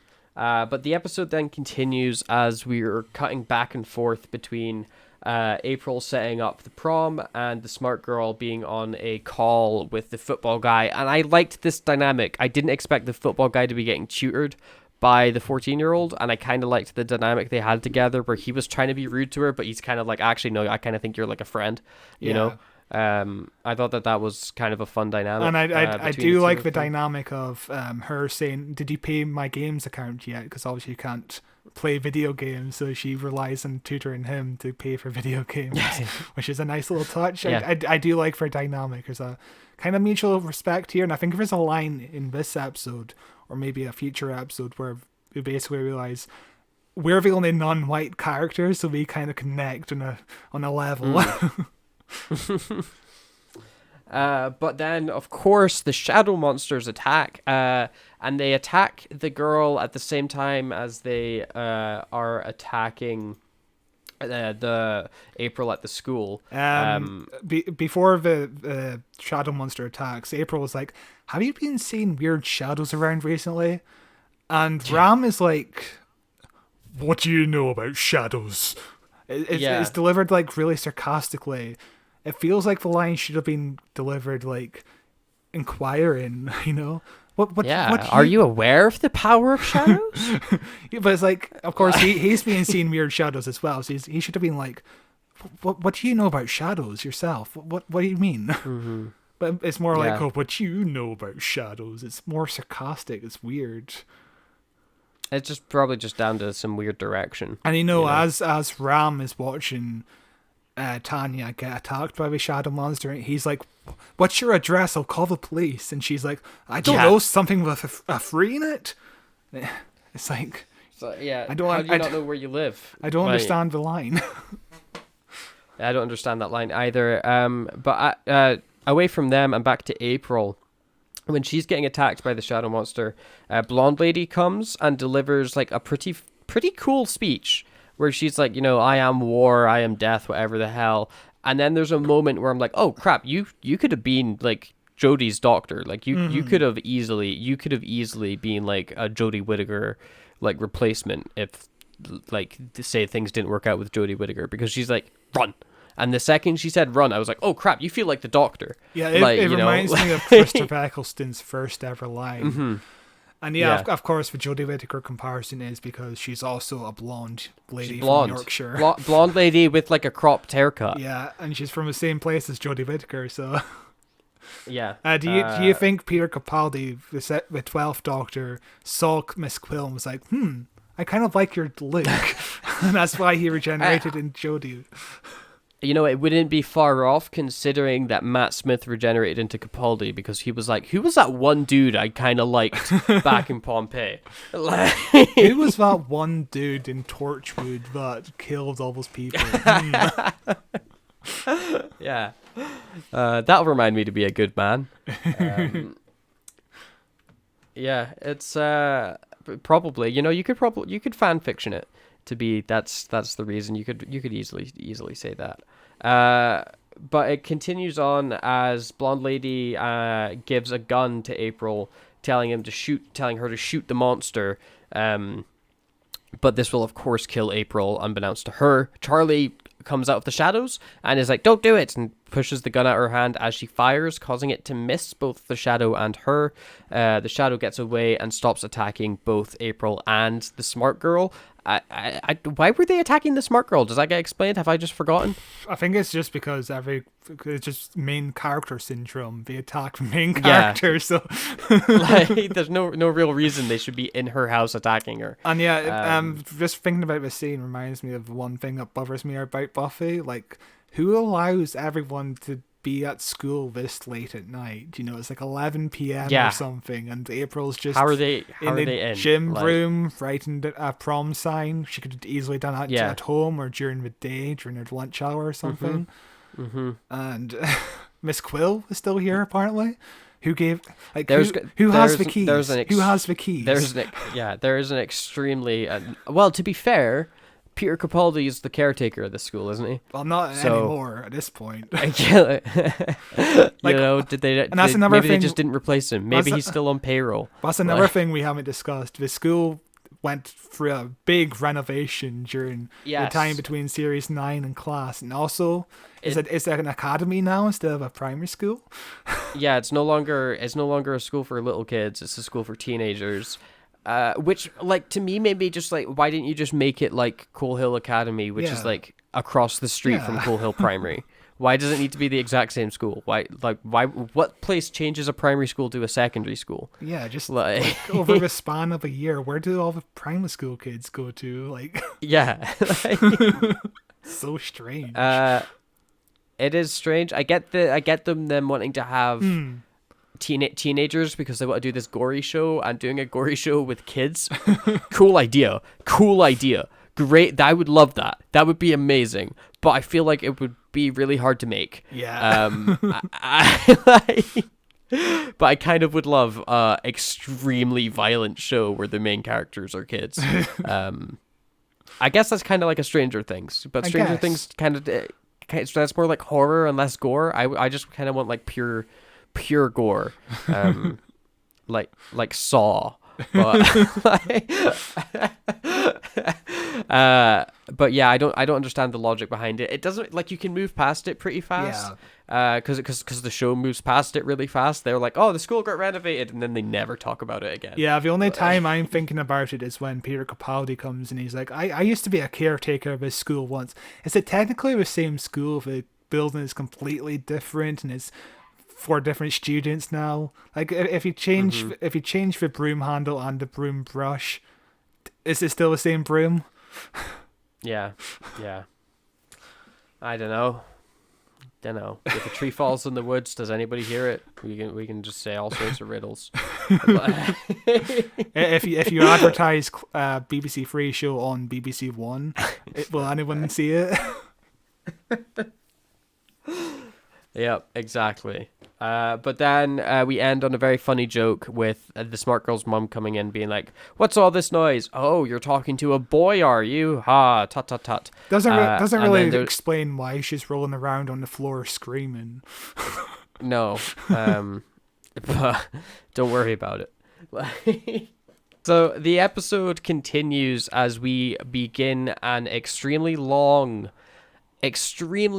thoroughly detailed delivery of exposition, with April being given this exposition from the prince and the blonde lady about how he's an alien, he's a prince from this other planet, and they were at war with the blonde lady's people. They like lived on the same planet and they were at war with one another, and she was the leader of the other people, and now she's like arrested by him, and they were all fighting each other, and then when they were all fighting each other, the shadow people attacked and tried murdering everybody, and they did murder everybody, but then the prince and that escaped, thanks to the help of blonde lady, and he's got like a bug in her brain that's going to kill her if she does anything wrong, and this goes on for a extremely long time.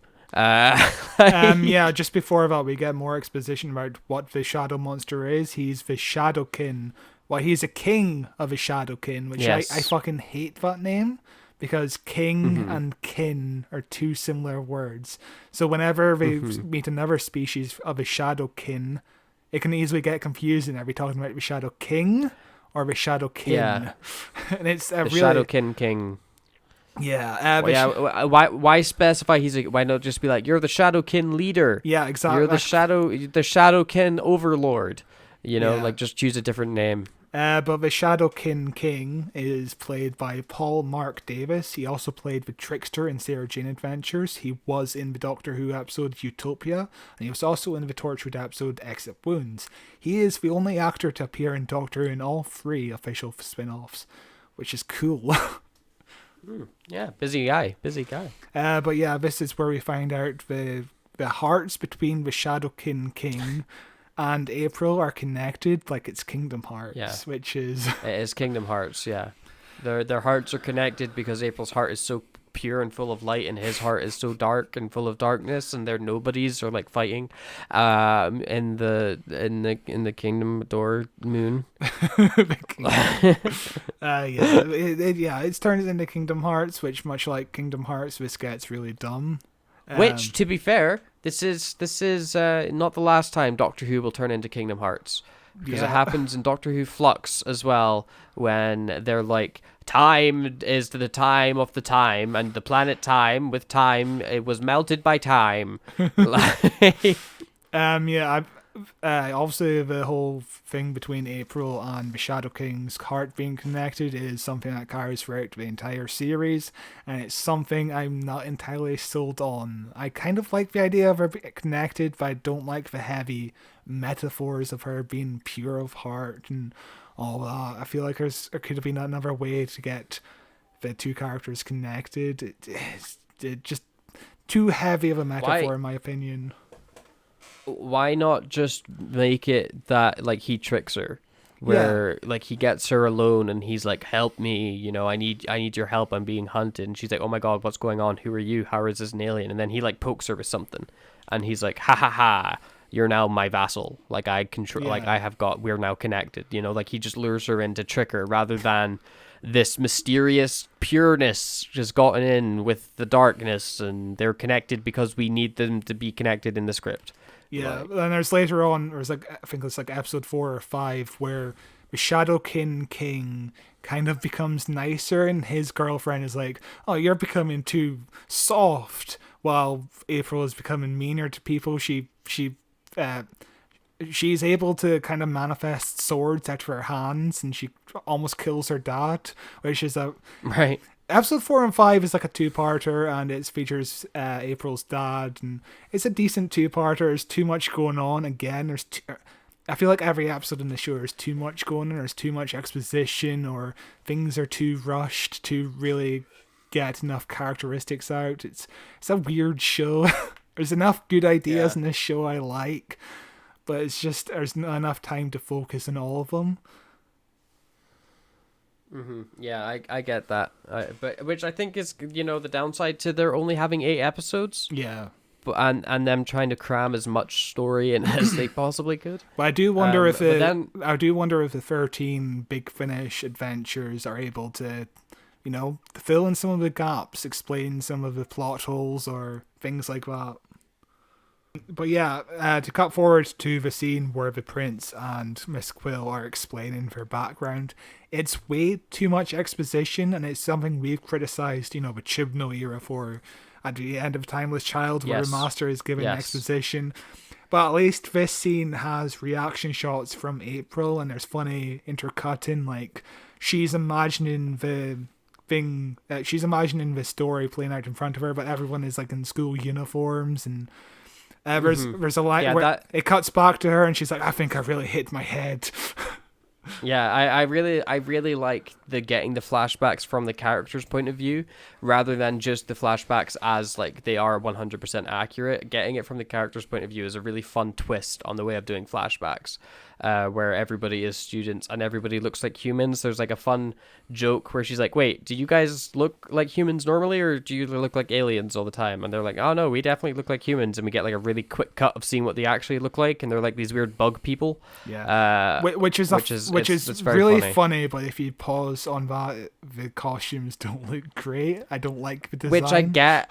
I get that they don't. Why they don't look great though? Because are you going to spend a huge bit of your budget making a prosthetic costume for a joke that takes 10 seconds, if not less?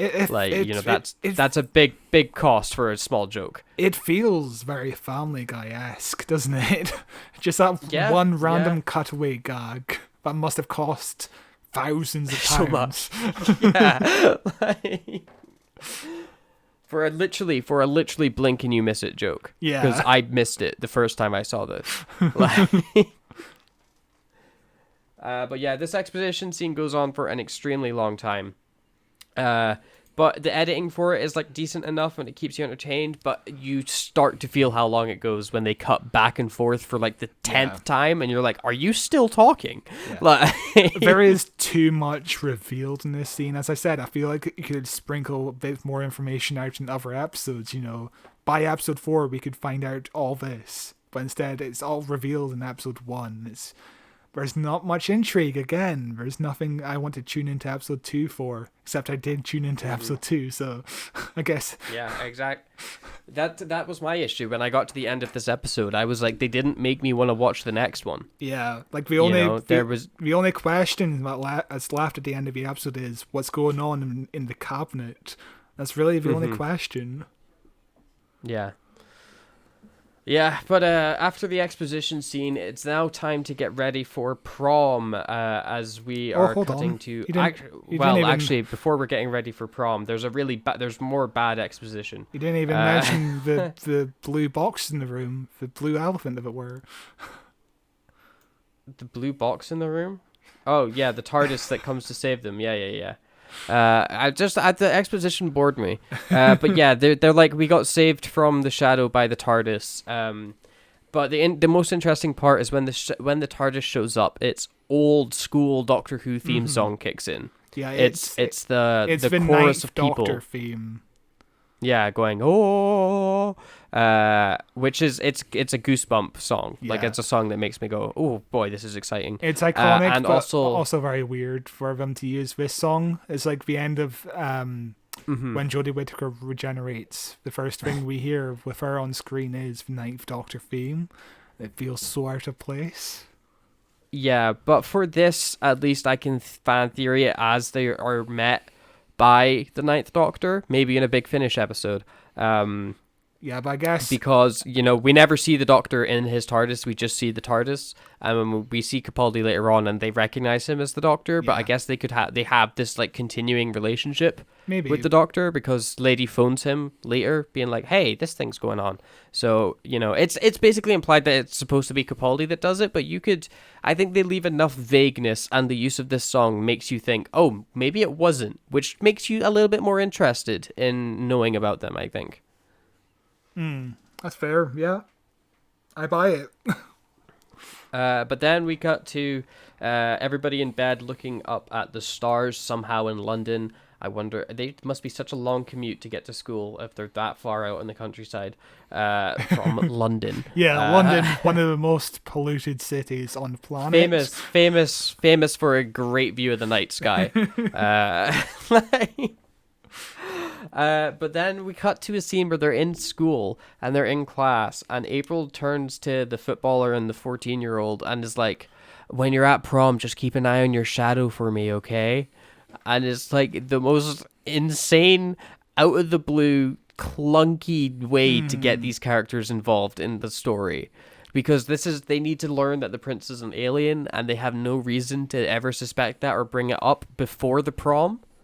You know, and so they're like, oh, we need these characters to work together at the prom. How are we going to get them all on the same page? Oh, we'll just have April be like, oh, you got to look after your shadow. And then they all start talking to each other like, oh, this weird thing happened to you as well. You know, like it is so clunky. Like this, there has to be an easier way of doing it than this, you know? This episode is 50 minutes long. Usually the episodes are 45 minutes long. You could easily cut out the scene, like, to make it 45 minutes long. I don't know why the scene is in here. I feel like at the prom, maybe Tanya or April noticed something wrong with the shadow, and they turn around to realize, oh, you're looking at the shadow as well. You know what's going on. And that's where the information gets dumped to them. Like, oh yeah, now I know the whole thing about aliens. And like, they could have just done it at the prom. Yeah, they didn't need this scene. They're working separately, and then they end up working together at the thing, because they're like, wait, you have the same plan we do. You know, this isn't just happening to us. Which, that works way better than just, hey, don't look at your shadow for me, okay? Keep an eye on it. I'm only warning you. I'm not warning anybody else for some reason. And we just basically cut to the characters getting ready for prom. We see April and her mother have a conversation that is not how normal humans have conversations. They are both aliens. Yeah, I'm not sure. I can't remember how the lines go, but basically the mom's like, oh yeah, be safe out there, and April's like, oh, I'm not fragile as everybody thinks. Everyone thinks I'm like made of glass or something. It's like, that's not how people speak. It's so she's weird. like, I don't want to be. She's like, I'm not good. I'm not kind. I'm something else. And you know, like she's like, it doesn't matter that you're this, so you have to be that instead. And it's like, what is this weird like? way of talking that you have with one another. You don't feel like mother and daughter at all. Like, yeah. We also cut to Charlie picking up his Polish boyfriend, and the Polish boyfriend reveals that because he's gay, I thought this was funny.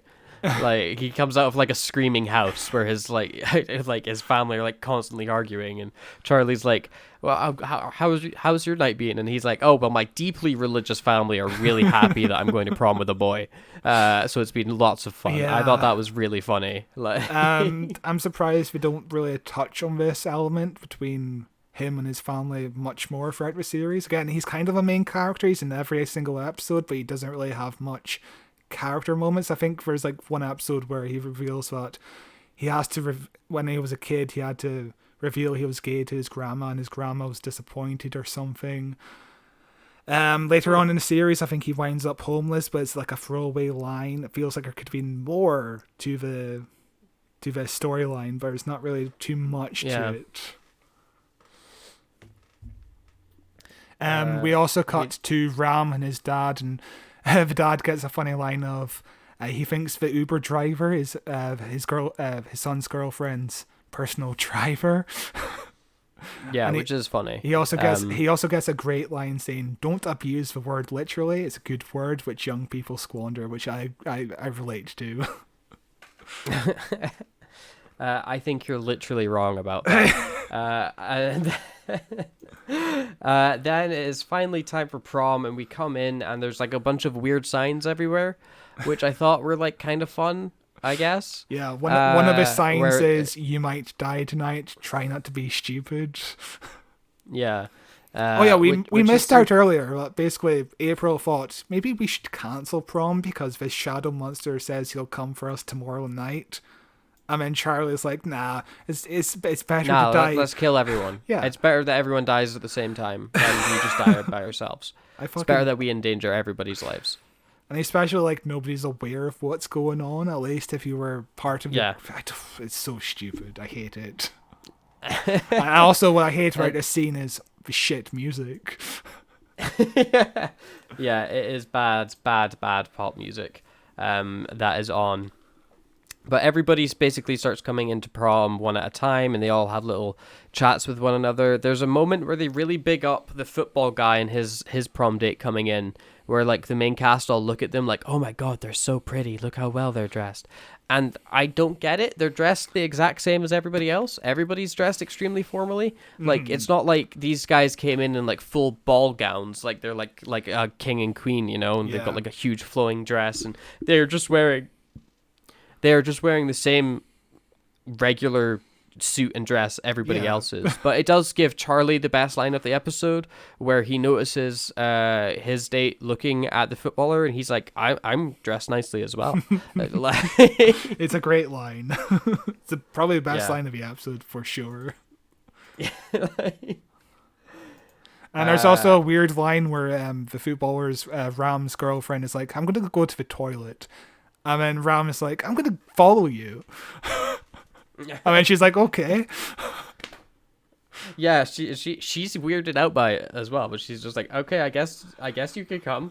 Like, but we get a fun scene with Charlie and Blonde Lady where they have like a kind of back and forth bickering, which is like the only time they have this kind of relationship. Yeah. Where she's like, "You've got this bug in my head. You should have said it to do this to me instead." And he's like, "Yeah, I should have done that to you instead. That would have been better. Ha ha ha ha ha." And they never have that sort of back and forth again. There's not enough time to have that back and forth again because there's so much packed into this one episode, and we have so much exposition as well to give. That doesn't give them enough time to have a relationship with each other. There's no sense to how the characters feel about each other really throughout this entire episode. There's just so much exposition. The episode really, really suffers from just blow off story of exposition, because it doesn't give time to anything else. It doesn't let you care about anything. You don't care about the exposition they're telling you, because it's just characters standing around talking to each other like robots. You know, there is a lack of character in this pilot for sure, you know. Agreed. But then April starts having a fit, and everybody's like, oh my god, this isn't good. And it turns out it's like a shadow monster man is connected with her or something. We're about to go into a cutaway flashback thing. I don't remember. We're about to watch it and find out. Woo. The episode continues as the football guy takes his date out to go to the bathroom or like whatever creepy thing he was waiting to do with her. And she gives some really bad dialogue about how, like, I know you're like the football jock, but I think that you're more than that, and that's why I like you. I don't like you because you're the football jock. I like you because you're like a deeper, personal person on a personal, deeper level. Oh, a sword's through my chest. God damn it. Because she does get stabbed out of nowhere, and blood goes gushing all over the football guy's face. It is extremely a jarring turn into violence, which I kind of like. I kind of get the reason behind it, because you're not expecting this show to be violent, and then boo, suddenly this is super gory and violent and cool and oh yeah, edgy and radical, and you've never seen this before, except for that one time where you saw it on Torchwood, but don't worry about that bit too much. You've never seen this before like this. But it does feel like a different show suddenly again, doesn't it? Yeah. It feels out of place again. Like there's so much things that don't mesh in this show. Patrick Ness said, anybody familiar with the language of young adult isn't going to be shocked by the blood. It's likely to the side of Sarah Jane, Doctor Who, Torchwood, because young adults shows have always been to the side. It was never, let's get some blood in Doctor Who. It was more, what's true here? When you write for teenagers, you have to tell the truth about what's dark and difficult, because then, when you also tell the truth about what's good and hopeful, you are believed because you haven't lied to them. So that's his reasoning for why the blood is included in this scene. Okay. Which I understand. It makes the bad moments worse for the characters, which makes the good moments better. But this show completely hates its characters because I'll spoil the end of season 1. Basically, the Shadow King kills everyone's parents. All right. Like that's pretty like the Shadow King kills Ram's dad. It kills Tanya's mum, and it tries to kill April's mum, but basically it kills all the parents.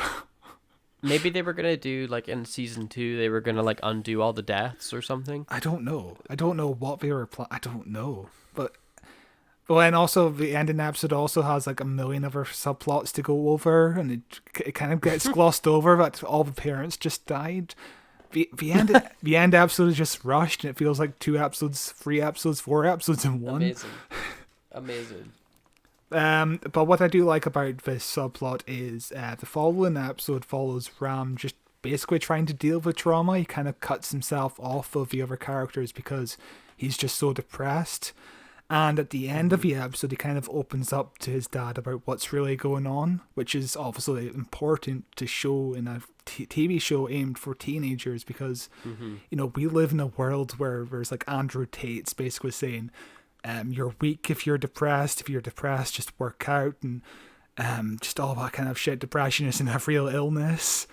And this TV show is just like, talk to your dad. Talk to somebody you trust about what's going on. They will support you through it. And that's a really important message to young men. Yeah, it is. Except I don't think that... I don't know where you're getting like a message and this is about aliens stabbing people through the back. I don't. There's no real metaphors or this is a show about aliens. But yeah, the blood really shocked me. I understand why the blood is there. I like the gore in this show. It works for me because I like body horror. I like the fly. Yeah, I like the gore in the show as well. It wasn't. If you gave me like 10 guesses, I don't think I would have guessed there was gore in this show. Yeah. Because nothing I knew about this show going in ever hinted to me that this was a show that was violent and a show that had excessive amounts of gore. This was like teen drama, Doctor Who, light sci-fi is what I thought this was. Yeah. Because that's what the marketing told me it was. It didn't tell me it was extremely violent. Yeah, I understand it being here for a shock because, of course, that's traumatic. Yes. And you have to buy that it's traumatic. It reminds me a lot of the opening scene of The Boys, where we get a really good scene with the main character, Jack Quaid, and his girlfriend. And then suddenly, the girlfriend just dies and... She gets exploded. Yeah. And I think he's still holding on to her hands. He's got her hands. It's just covered in blood. It's horrifying, and that's a show that's all about gore. So it's an amazing show. It's really fun. I like that show a lot. What was I talking about? The suddenness of the gore. I like the suddenness of the gore because it really puts you in the moment. You don't expect it. And that puts you in the mindset of Ram, and you really relate to him in the next episode because it's just as shocking for you as it is for him, and it works for me. This then leads to Ram fighting the shadow alien as the prince goes off and shoots a bunch of other invading aliens, and the main two girls running around like idiots, being like, "You've got to get out of the prom! You've got to get out of the prom! There's a fire! Everybody get out of the prom!" Getting up on stage and being like, "Why is nobody nice? Why if I was on Instagram saying you're fat, you'd listen to me," which was a line of dialogue that made me want to die. Like, that sucked. Like, you say you're writing for teenagers. No teenager talks like that. That is. And also, it's just completely tonally inconsistent. Like, less than a minute ago, we just saw somebody get murdered. There's real-life consequences to this. But that scene of April running up on stage calling everybody fat, because that's what we would say on Instagram, feels like it's from, like, a teen romantic comedy drama, you know? Yes, which is what I thought this show was. Yeah. And there's also a joke where some of the girls at the prom are like, "Is this what happens in American proms?" And it's just like, again, a character just literally exploded 2 seconds ago. I don't understand the logic of running up to someone and saying there's a fire and not pulling the fire alarm. Like, are you worried you're going to get in trouble if you pull the fire alarm? A student was just murdered by a shadow. Yeah. Like, you'd pull the goddamn fire alarm. What are you doing? Why are you wasting time trying to get everyone's attention? You know what's going to get their attention? A giant alarm yelling in their ears, saying they have to get out the building, not you running up to them acting insane. It feels like a lack of logic with the characters moving. There's also a line where I think Miss Quill's like, "Where are the teachers?" And it cuts to the head teacher. I think he's next to another teacher's puking his guts out because he drank too much. I think it's a student. I think it's a student puking. I can't fucking tell what's a student. To be or fair, teacher. the students look the same age as the teachers. Yeah. So. But yeah, somebody's puking. And it's just like a puke joke. Again, it's just totally inconsistent. I mean, obviously, a children's character comes in to this episode as well. It's just, there's no consistency. The teacher's gone. Ram gets his leg cut off in a moment that I thought was extremely good because I didn't see it coming, and I was like, oh, this is going to lead to some really great character stuff, actually, because he's the football guy. What happens when the football guy loses his leg? Yeah. You know? And like that's a great character bit. And the next episode is all about him trying to adjust his new leg. He's not doing as good at football because of it. He's just trying to get used to his leg, and it's really good character stuff because his entire identity is based on football. So if you can't play football, and also his girlfriend died, there's just like so much trauma, and he's just trying to figure out what's going on. The next episode was really solid. I liked him losing his leg. I thought that was great. The aliens come in and scare off all the other extras, so that just our main cast are here, and then we get the reveal, the intro, the best moment of the episode. The Doctor shows up, Peter Capaldi, and he gives a wee monologue to the alien, delivering, come on, more exposition. But I think it's a really fun way to introduce his character, where you hear his voice before you see him. Yeah, you know, because the moment the TARDIS appeared in the flashback, you're just waiting for Peter Capaldi to exit the box, and you're kind of left disappointed when he doesn't appear. Yes. And then, yes. You're like, oh, I thought we were going to see the Doctor. And then you suddenly get. Oh, I feel like they spoiled it by having his name in the intro sequence. You know? Yeah, but they kind of like. I feel like that's like a contract thing. Yeah, but you know, like it's like when in like Better Call Saul or whatever, like you see Giancarlo Esposito show up in the intro, and you're like, oh, okay, I guess he's in this episode. Like, yeah, but it feels like it could have been a better reveal if. Oh yeah, the TARDIS appears and the Doctor's not there because of course we can't get the Doctor because this is a more adult show, and you're just left. Yeah, I guess that's a nice Easter egg, and you're left disappointed.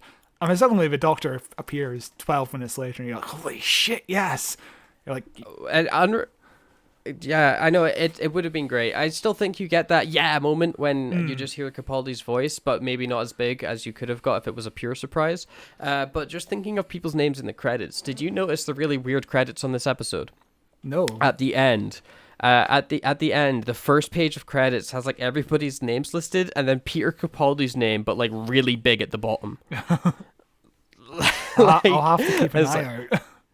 I was like, maybe that was just because like he couldn't get top billing, and the way that they could be like, you won't get top billing in the credits, but we'll make your name really big. Like, give me a like second. A weird Does it say thing. And Peter Capaldi? Oh no, I see it. Yeah, it's like it's like the rest of the cast have like 14-sized font, and the Doctor. Yeah, this was just big. Like, it's also maybe bold. It's weird. Yeah. Yeah. I was like, it's such a strange choice. But Patrick Ness kind of compares this to Star Trek, where someone from the earlier series always appears early on in the show, just as like a handoff, like a passing of a baton, which I've never seen Star Trek, so... Star Trek Deep Space Nine's pilot literally has the Starship Enterprise docking at Deep Space Nine and dropping off like a member of their crew and helping solve a problem on the starship, and then leaving, being like, okay, take care of your problems now, bye-bye.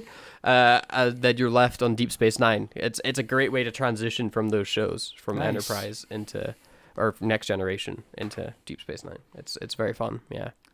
But yeah, at the same time, Peter Capaldi being in the show is just out of left field because we just saw blood, and you kind of expect Peter Capaldi to start swearing like in the thick of it because you just saw blood. So it's weird. You're just waiting for him to say fuck or something. No, but like, you know, this is my headcanon. Remember we talked about this in Torchwood. The TARDIS has a filter for the Doctor, so that he can't see blood. You know, like Doctor Who is a really violent show, but we're seeing it from the Doctor's perspective, so we never see any of the gore. And so when the Doctor shows up here, he doesn't actually see that the football guy's covered in blood. That's why he doesn't react to it. The football guy, he just looks normal to him. The TARDIS protects him from trauma. That's fair. It reminds me of that one Black Mirror episode directed by Jodie Foster, where it's the little girl who has a chip in her brain, and it filters out all the bad shit. Oh yeah. What a great episode that was. I haven't seen it in ages. I need to go back to watching Black Mirror.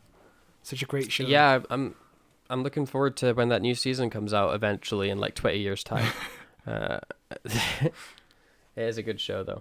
But Capaldi is giving away, like, he's just giving huge monologues here. We find out that they're after a cabinet of souls, which is basically the MacGuffin that the shadow people want to do the soul thing. With the thing that, like, the premise of his cabinet sounds familiar. It sounds like it's from another TV show. It's like it's a box, but it's bigger on the inside. Does that sound familiar to you?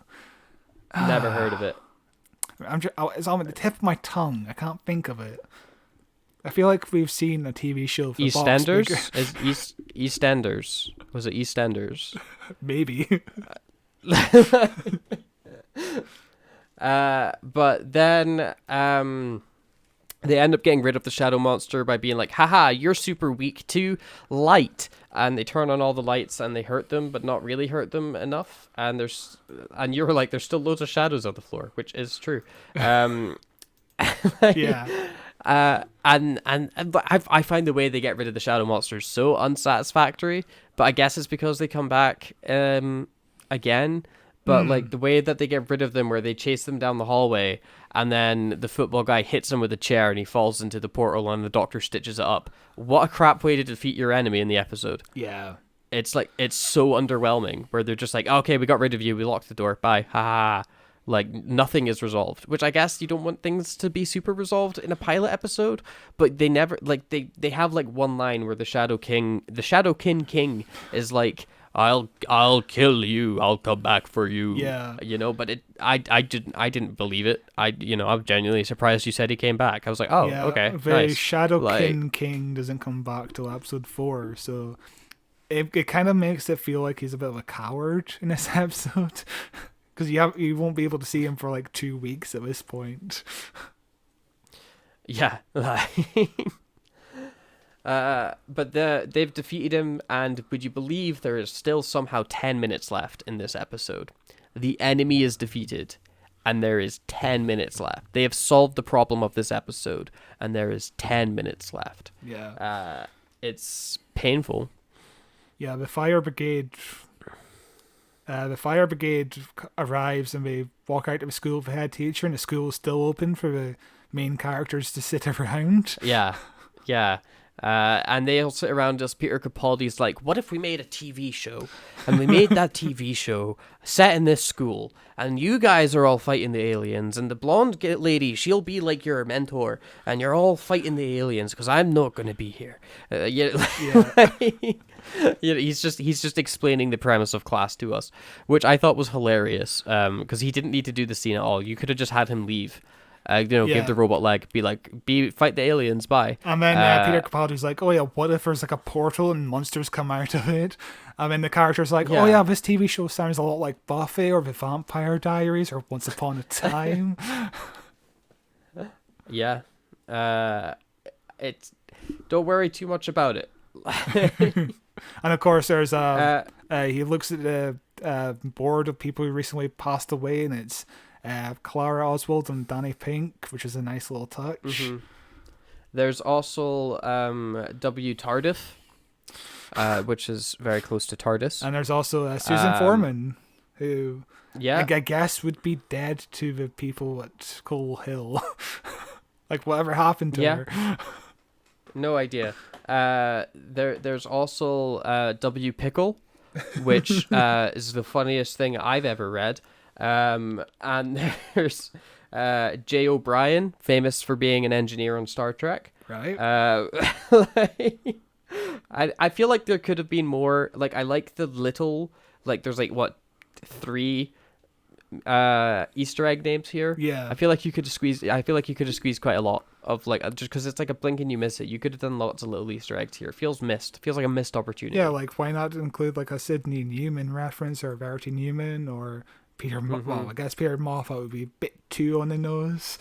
You could do Peter Cushing. A Peter Cushing one would be funny, because he was the Doctor. Like, there's lots of just little things you could do, and they chose not to. So boo on them, boo on them. But then the Doctor is like, goodbye forever. I hate you.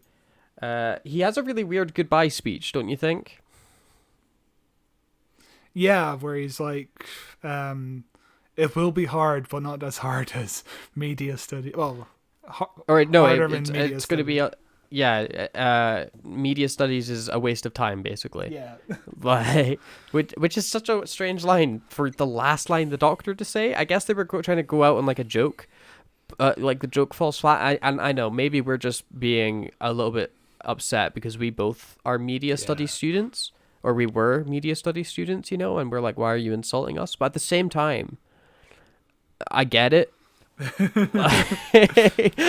Yeah, it feels like there's a lot of media at the moment making fun of media studies, because the recent Scream movie just made fun of media studies. The pilot episode to Lucky Hank with Bob Odenkirk just made fun of media studies. Yeah, but it's like an age-old joke, though, isn't it? Like, film school's like a waste of time sort of joke. Oh, you're gonna do really well with your degree in film, like, your arts degree, whatever. Like, it's just like a easy joke to write. Yeah. Like, it's And also, it's the writers very are funny making that it's fun getting of written by themselves. getting written by people that 100% did media studies. Like, Very strange. yeah. But believe it or not, the episode doesn't end here. We still have loads to go. Basically, we just have characters saying goodbye to one another. We have a really good scene with the prince and blonde lady, where blonde lady's like, "Do you not even feel a little bit of anger for the fact that all your people are dead?" You know, and it's a great character moment between the two of them, where he's like, "Of course I feel anger, but I'm a prince. You know, I have to act a certain way. I have to behave a certain way. There's a certain way of doing things." And as you were saying, this would have been a great way to reveal that they're living together, that they have this deeper connection to one another. Which I completely agree with, but I think the only issue that comes in with is you have to rewrite so much of the episode. Yeah, you do. Because so much of the episode is based on this early dumping of exposition so that they can explain away why everyone's working together in the middle. I just want this episode to be more... The first half is centered on them living normal lives. There's some weird alien shit going on. And then the halfway mark is Charlie revealing that he's an alien to April.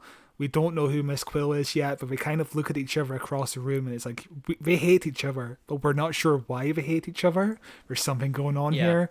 The Doctor wanders in and there's like an unknown tension between the three characters and we don't know what's going on or why we know the Doctor. Mm-hmm. And the end reveal could have been them living together. And it's like, oh, that makes me want to tune in to the next episode. I care about these characters because there's less exposition, more character emotion stuff. Personally, I don't think they explained enough. But he goes on, we get a reveal, the actual cliffhanger of the episode, where he said before that the Cabinet of Souls was empty and it was just an old wives' tale, but we see that he was lying. There was something inside the Cabinet of Souls, a little like ember flame that we go through and reveals us onto like an alien planet full of ember flames. And him looking at it, and he's got a really great line where he's like, "Do you know the feeling of dread?"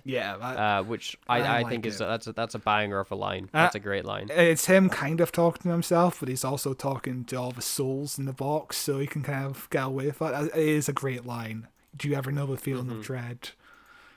Great cliffhanger, but not enough to make me want to watch episode 2.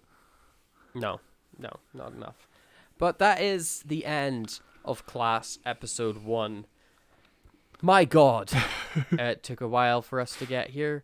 What do you think of this episode, Scott? It's a fine pilot. There's just too much exposition. Too much is revealed way too early in the show. I like some premises. I like some concepts. I feel like some concepts don't go far enough. I feel like some concepts go too far. It's a weird mixed bag of a show. I like most episodes, but most episodes feel like they have too much exposition or some weird writing in this pilot specifically. I like the show, but I'm mixed about the show. Feels like if season 2 happened, they could have written a really great show based on some of these premises. Like season 2, what I described earlier sounds fantastic. Like get more writers in, please.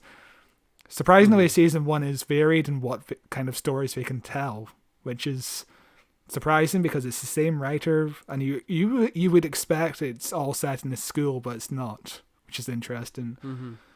But this is your first time. What do you think about this pilot? I think it's bad. I had like a mediocre time the first time watching it. I really didn't enjoy it watching it this time.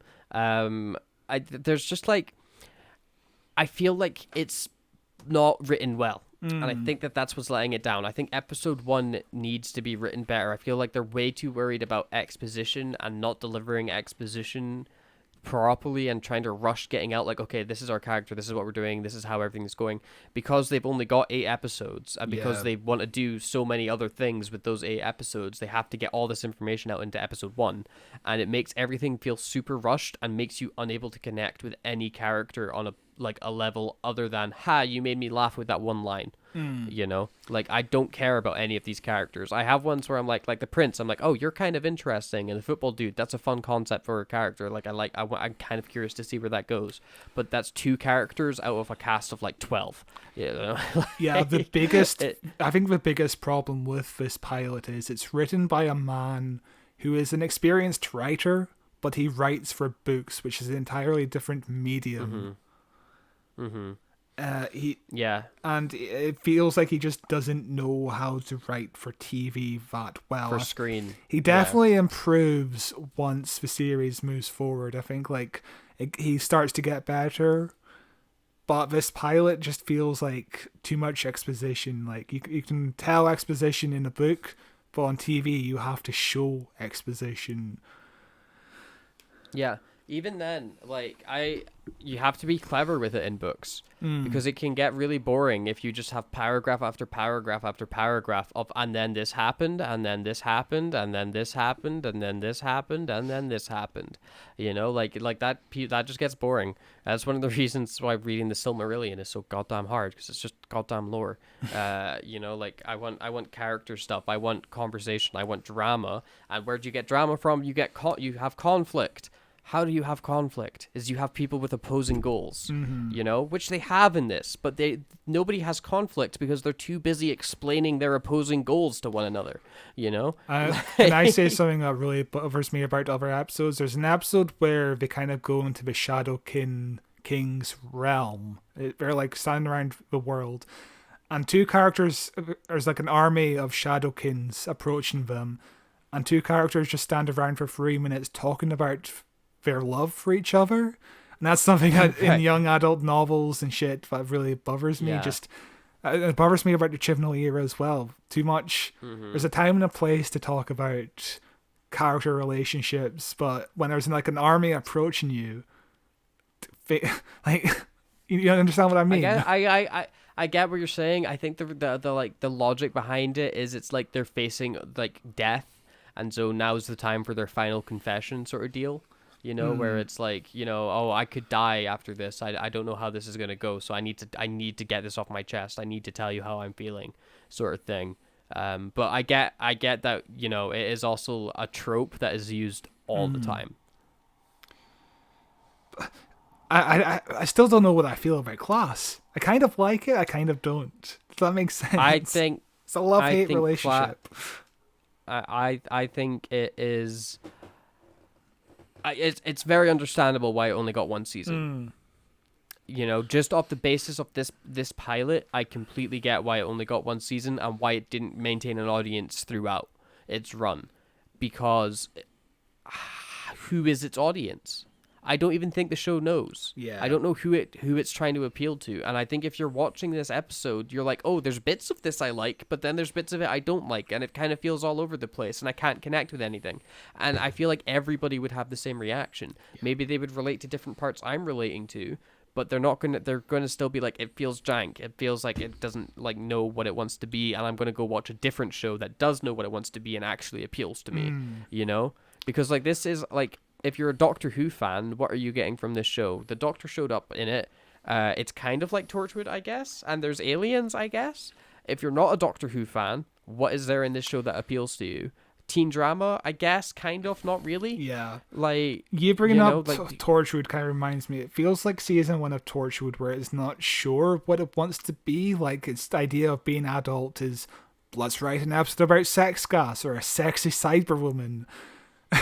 Whereas season 2 deals with more proper adult themes, you know. So season 1 to season 2 kind of figures itself out. I feel like the show could have figured itself out. It does have a dedicated fan base.